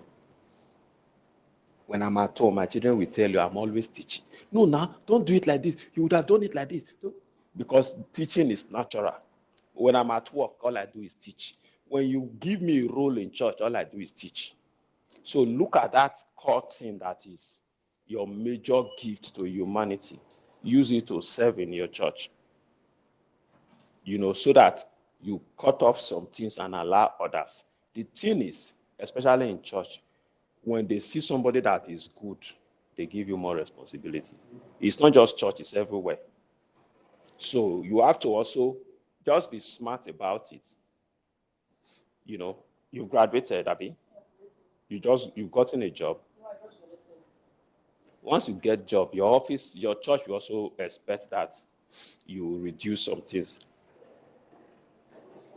You mentioned that you have a business, how that affects, like you said, the business is very part. Thank you. So you don't have a job, you don't need to spell for art, you don't need to ask people, how can you manage that? Because if you have a business where you are more or less the founder, you're just look at it like almost like you are free. Yes. And you want to call you for certain things that give you certain responsibility. Yes. I'm careful in advising because I don't know the level of courage and each of us have. But I remember telling somebody in my church recently, don't give me any responsibility during work hour that you will not give to a fellow church member who is a banker. Because that's an abuse. It means you don't value my time. But you want me to grow in my business. Because God, for me, I see my business as my call. My business is my call. I don't see myself different from Pastor Chris, Bishop Oyedipo, my pastor and the likes. This is my call. You see, so while I'm here, I'm doing the work of the Lord. So if you have been able to align your life with your value that you create for humanity, which is your work, the truth is, you can resign from your job. You can't resign from your work. Your job is what pays you money. Your work is what God created you to do. The good thing for me is that my work and my job are the same. because I found out about myself and I created my work that God created me to do. I turned it to my job. So that same work that God created me to do is where I now earn money. So you can't make me feel bad because you are always inside church, fine-tuning your ministry as a music minister. The church gives you a platform to sing, to rehearse, to use church equipment. You are getting better by the day. My work is not within the church space. So I have to go outside. I have to attend training. I have to attend events, some outside my state. So some of us are lucky to be in a church that understands all of this. My pastor will call me apostle in the marketplace. I'm an apostle. I'm in the marketplace. Some people are apostles inside church. We are all doing the same thing. And you don't treat yourself less than them. So, but for the time you choose to give to church, give it to them. And also understand that I asked this question one day. Pastors are raising people. They pray, prophesy, and decree your growth. They genuinely expect you to grow. But some of them don't just understand that this growth will mean that you will leave church one day. Some of them can't cope with that. I was telling my wife recently, I said, there's this particular lady, she was our family friend. We grew up together. When she was getting married, we were all happy, just running around. After her marriage, it just dawned on me. I said, this girl is going to leave us now. You know, that's it. We prayed for her to get a husband. We rallied around her for the man, but after marriage, the man will take her away. It's the pain that we all have to bear, but it's the joy that we have been praying for. So your growth will eventually separate you from your church, but just make sure that you are constantly out there for God. So don't, because that guilt,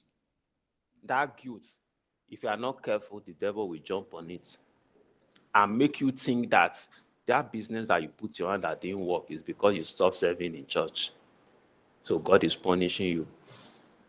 It's not true. All right, so that's that for spirituality. Intellectual, decide one major certificate you must acquire this year that is in line with your chosen focus. If you are into real estate, how do you want to learn about real estate?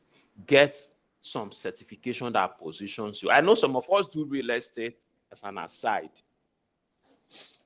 If you want to now say, I want to do real estate full time, determine the certification you want to get. For me, for instance, I want to set my company up to be able to do contract for state governments, Edo state government, to be able to do contract for federal government. I do training. And one of the certifications I must do, I'm already talking to them. I'm supposed to do it this January. For my company to be able to train federal government staff, you have to have CMD. I think they call it Center for Management Development. If you don't have that CMD certificate, federal government cannot give you a contract to train any federal government parastatals. And to do that program is 700K. You know, so pick some of those things you need to do, you know, academically or your line of business. The truth is, don't make that mistake of aligning with people that say school na scam. It's not true. You know, so think about that. Some of the certification may be online. Some may be you having to go sit with somebody to learn. Everything is not virtual. If for instance, this young man that is talking about farming, you could choose to sit with somebody who is already into food processing. Yes, you are currently earning 50,000. You say, madam, I want to come and work with you because I want to learn how to do food processing. The person will say, I bet I can only pay 40,000. Sacrifice that 10,000, go and work there. Because you are working to learn. A lot of people only work to earn. The kind of job I would never recommend for anybody. I'm doing one secretary, I'm a secretary in one place. Do jobs that task your brain. Do jobs that cause you to learn. In 1 year of working in that place, who have you become? When you are working in anywhere, think about who you are becoming, not what you are earning. Because what you are earning will end one day, but who you become will go with you. You know, when I was joining the bank, I told the person interviewing me, I'm coming here for 5 years because I want to teach people about business. I want when they say, who is he? It will be said, is an ex-banker. I want to be able to leverage my experience within the bank to understand how the corporate environment works. So those things were clear for me. So when I went there to work, and I told the person I will work for 5 years. I ended up working for 6 years, 6 months, and 25 days. I remember it because it was part of my consciousness before I went there. So do all of that. Then your environment. Go back to your house. Tell yourself how you want your ambience to be like. There are environments that support productivity. Yes, I want to read 12 books in 2025. It's part of your intellectual. 1 book a month. And don't overstretch yourself. Because what I'm going to do for some of us, I will ask you to share this thing with me. Then I will hold you accountable on them. Concerning this intellectual, for instance, there's something like agriculture, and I really want to know more aside the local ones, aside the field knowledge I'm getting online. Like I really need maybe a school, not maybe Uniben, Yeah. going for 4 years or something. Maybe 1 year, 6 months and all of that. and I don't really know where to actually find. Yes, set it as a goal first. Set it as a goal. Once you set a goal, the goal will start looking around and attracting everything it needs to be manifested in your life. After setting this goal and start to pray about it, you will see an advert. But when you talk about agriculture, remember that agriculture starts from farming. But the people that make the highest money in agriculture is people that add value. So that's something. There's what is called the value chain. Somebody will go to the market, buy birds, buy feeds, buy medicine, treat them. The birds will lay eggs. He will go and look for buyers and sell the egg. Another person will simply go and buy a van and come and buy eggs from you and develop markets for eggs.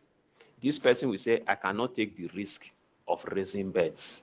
If you have birds anywhere, if you have eggs, I will buy from you, but I have markets. So this person wakes up every day, going to supermarket, going to hotels, and trying to open up market to supply them eggs.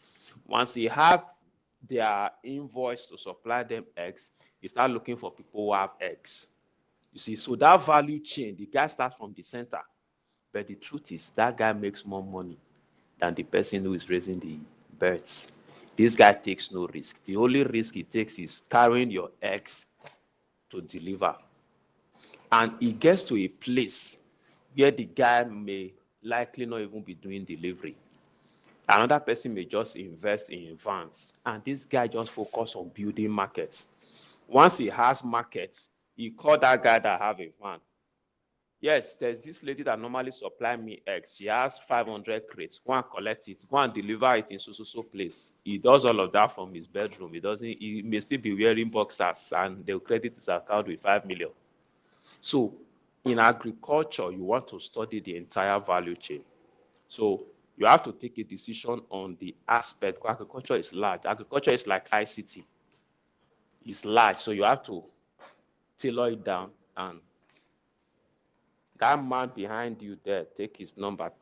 Okay, you are a married woman. You and your husband want to take his number. He can guide you. It's what he has been doing for many people for many years. Okay, environment. Create that environment that will enhance your productivity.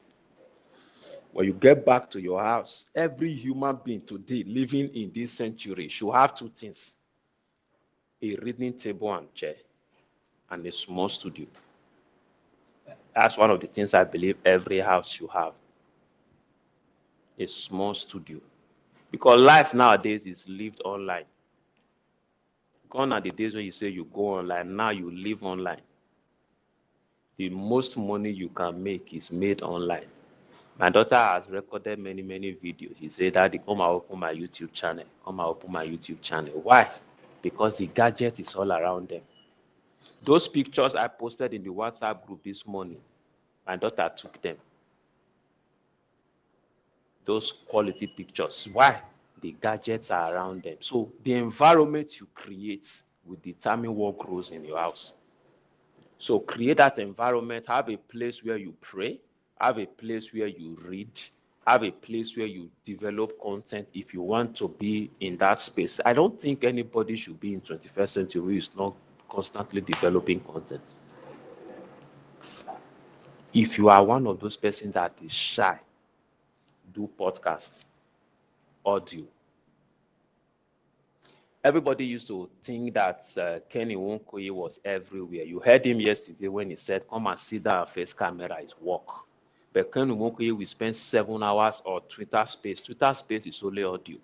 He may even still be tying towel and sitting inside his bed, but he's teaching you. He already have the content in his hand, he's teaching audio. So just ensure that there are contents going out from you. It can be text, writing on social media and all of that. These things are mentioned in this century, they are jobs.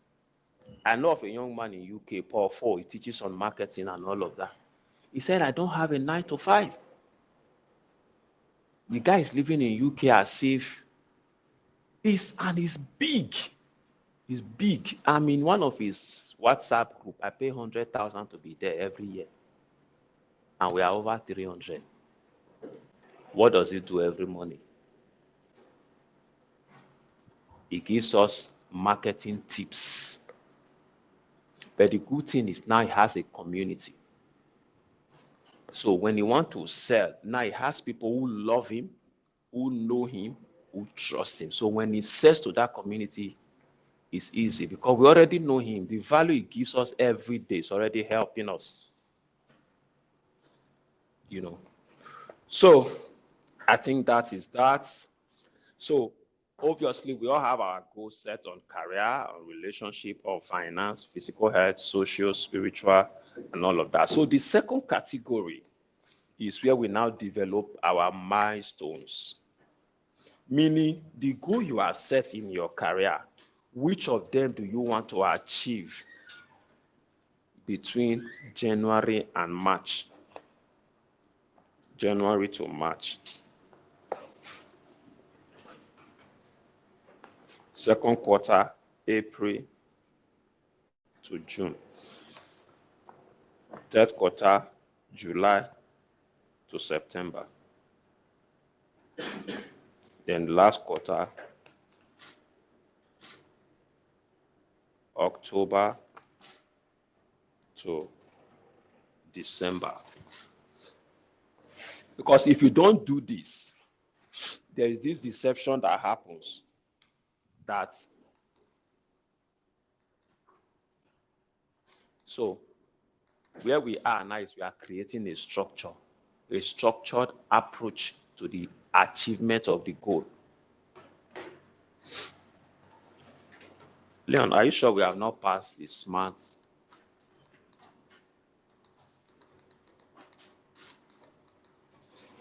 Leon, just move. Okay, SMART. Okay, the SMART is what we just did. Now we are looking at quarterly milestones. So we are breaking down the goals to quarterly.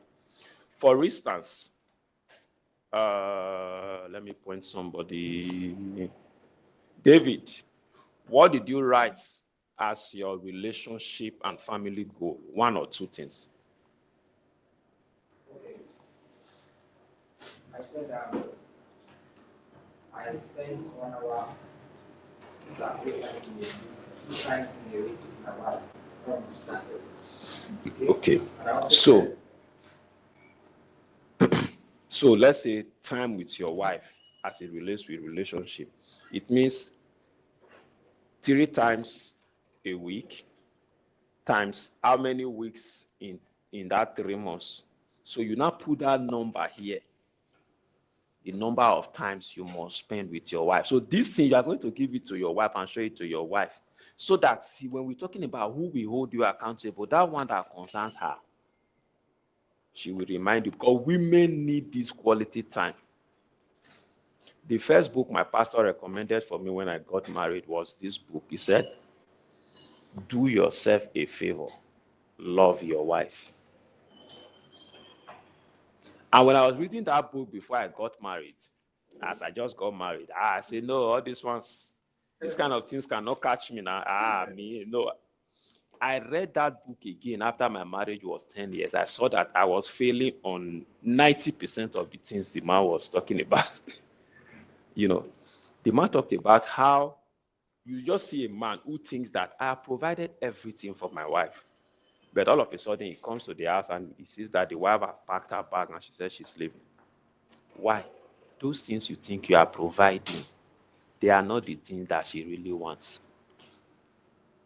She wants that time to spend with you, not just you giving her everything and leaving her in the house.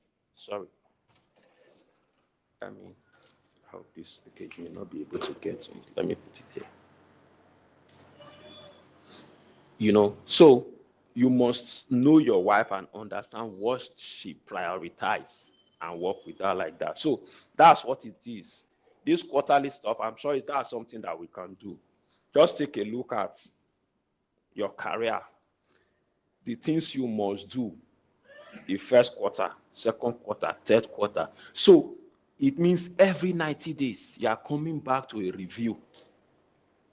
You are coming back to a review what you have been able to do, where you missed it. And like I said, I told us something yesterday. The goal of a goal is not necessarily to achieve it. Achieving it is a byproduct. The goal of the goal is for you to have focus. Because the most expensive item in this our generation is focus.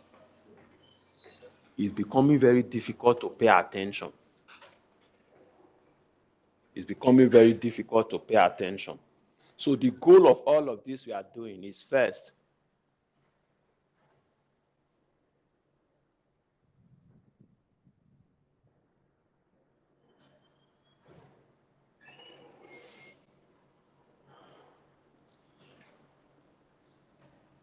Leon, the questions that are being asked there, be highlighting some of them for me to answer. This person said, I'm still unclear as to how I can achieve the different goal in just 24 hours daily. Do I segment some aspects of the wheel for first quarter, then others for the next quarter? Okay, Chuku, the idea of the wheel is not the goal. The wheel is not the goal. The goal of that wheel was to help us take a look at these 8 aspects of our life, know where we are giving a lot of attention and where we are lacking attention. So having done that, that will have shown you where your attention is and where you need to brace up. Now you know that, then you come back and set this your goal. For instance, for career, if your career, you decided to say, I want to, look, career may not, let's say for your relationship, you said, I want to strengthen my relationship with my wife. And because that goal has to be smart, you decide to say, I will spend 3 hours a week, which is 1 hour a day for 3 days with my wife every week. You are not at liberty to say every evening from 5 to 6 is a time I have with my wife. If I can't make it on Monday, even though I've chosen Monday, Thursday, and Friday, if I can't make it on Monday, for any good reason, I can shift to Tuesday. So, and part of your goal has to do with your finance, some physical health, socials, and all of that. So you don't do all of them in 24 hours. I'm sure that answers your question.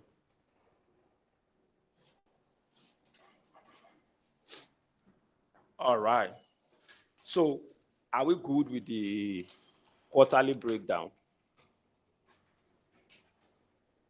I would have said do it later, but I would like us to do everything here, because when I say do it later, you will not do it. But anything you don't do now, do your best to do it later for your good. It's a simple thing. Where the work is in the first part that we've spent time on. Having done that, it's easier for you to take what you have done in the first one and break it down into quarterly. Victor, hope this wire is not showing. All right. So,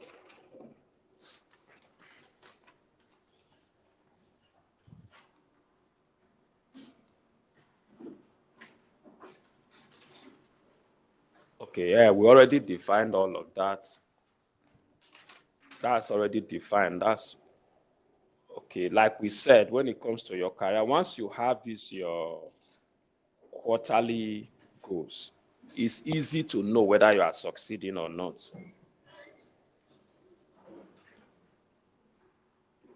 Okay, it's easy to know whether you are succeeding or not. Then you go back to the weekly implementation. Monday, Tuesday, Wednesday, Thursday, Friday, Saturday. This is where you open this.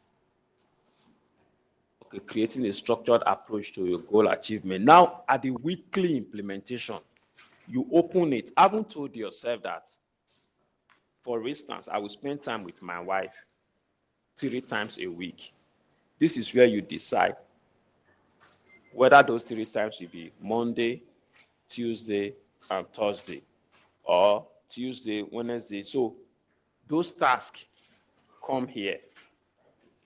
I don't know if that's something that we all can do here now, but those tasks are supposed to come here so that at the end, you are not totally confused. This place talks about selecting 3 major tasks. 3 major tasks. If you listen to Brian Tracy, when he was talking about how to structure your day, he talked about doing it the night before the next day. If you take that further, plan your tomorrow today, this night, before you sleep. You want to say something? Okay. Then plan your next week, this weekend.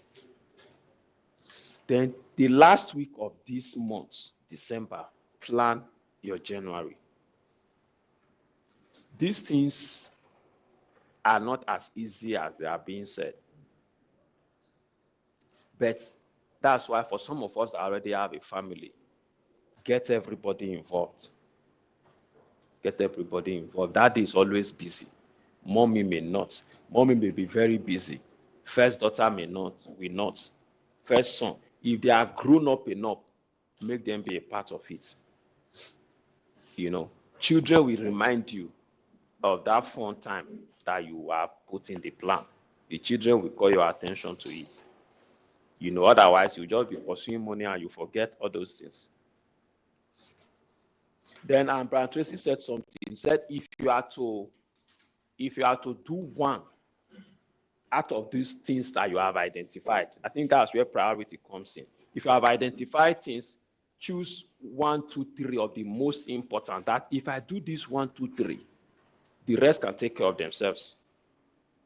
Because this plan will help you do something. It will help you prioritize. It will help you cut off some things and delegate them. Because sometimes, because you enjoy doing some things, you will just be doing it. Meanwhile, in reality, when it comes to the highest value to the entire thing, that thing may not even qualify. You know, so I think these things may not be things that we can do here, but I want to trust that you will commit to them. Then understand the fact that you have to create new habits. You have to create new habits. You have to determine your early morning routines. Your early morning routines will need to change. Your late night routines will need to change. If you much watch skits and watch films, plan them as part of your fun time. Because these are things that have come to stay in our generation. You can't totally assume that you will not engage with them, but put them in the plan. Let it be a fun time. Let your accountability partner, which is your spouse, your children, whoever you choose to hold you accountable, let them be a part of it. So when it's time for it, sometimes people may even look for some that you want to watch together and drop it for that time. Okay. Yeah, 90 days sprint. I think that's what the quarterly stuff already dealt with. That quarterly stuff already dealt with it.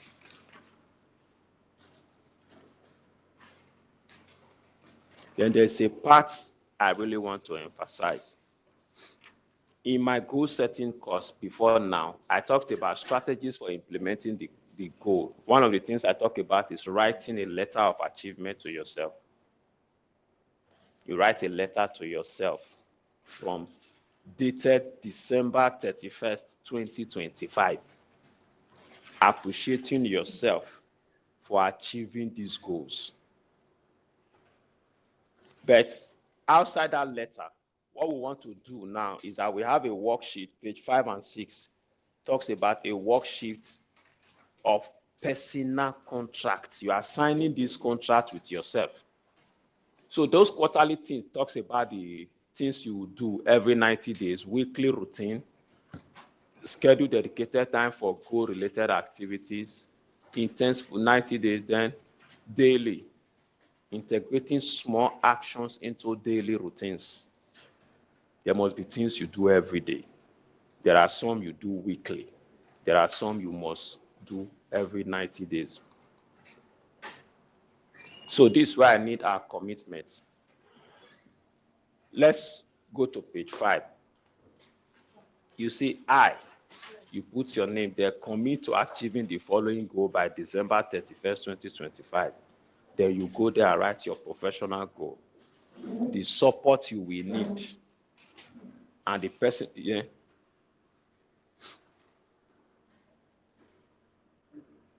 Write your name there.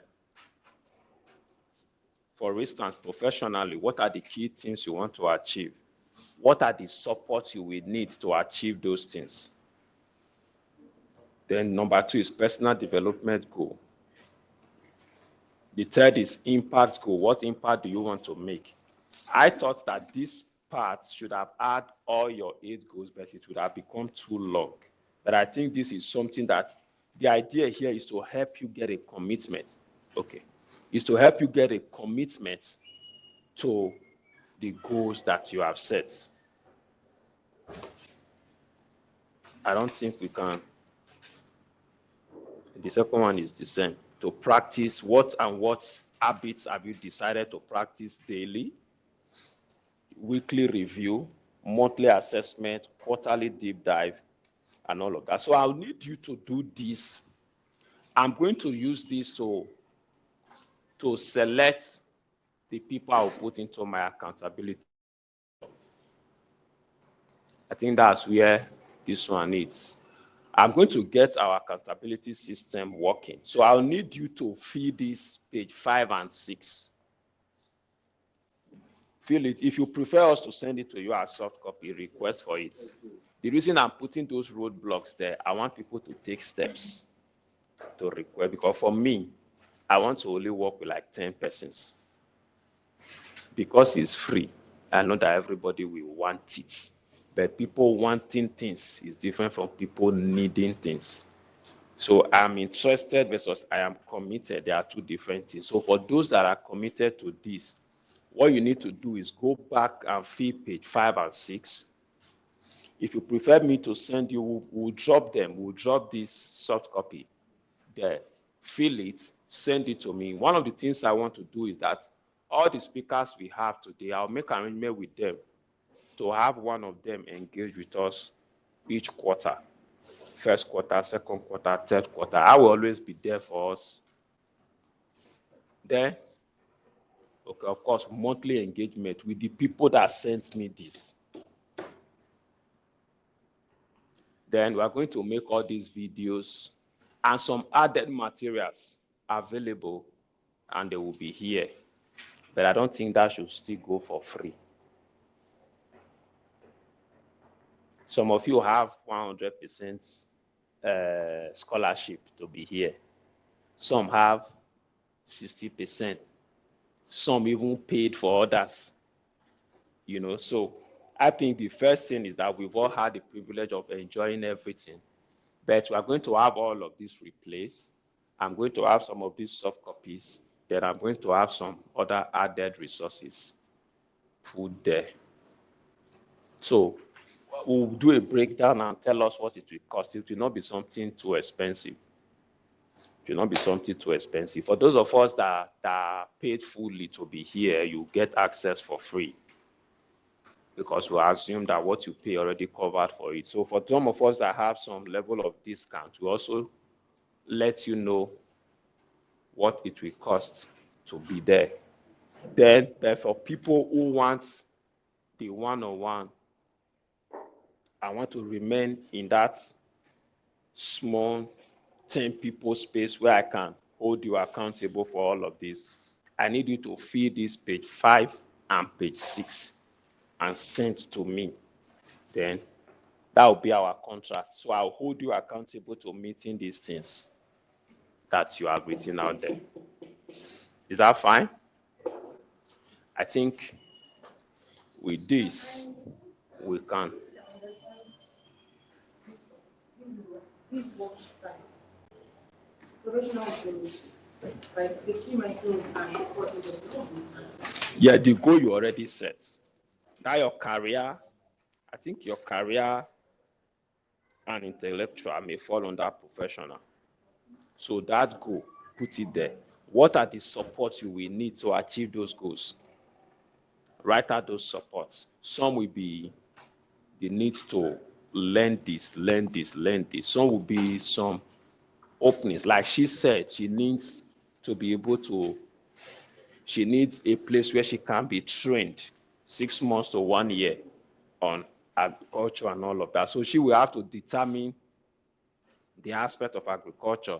Then we can now work together to find where she can get either an individual or a structured environment where she can learn. Not the regular university where you have to go and do 4 years. So list those things are the areas where you will need help. Can we have a bottle of drink? Let's have a bottle of drink. For those of you who are joining us online, do we have questions?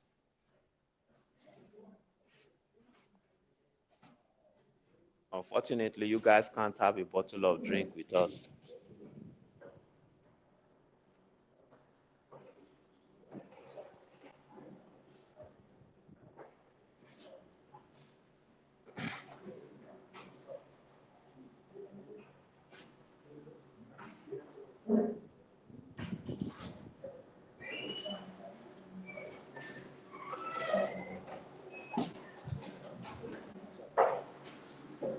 Okay.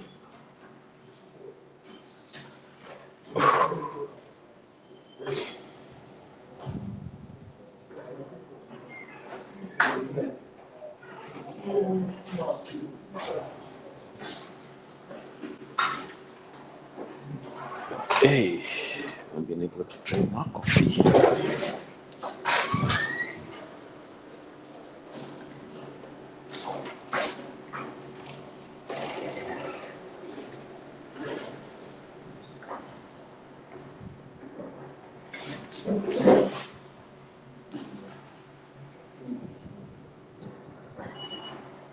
Okay, it went off.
Yes,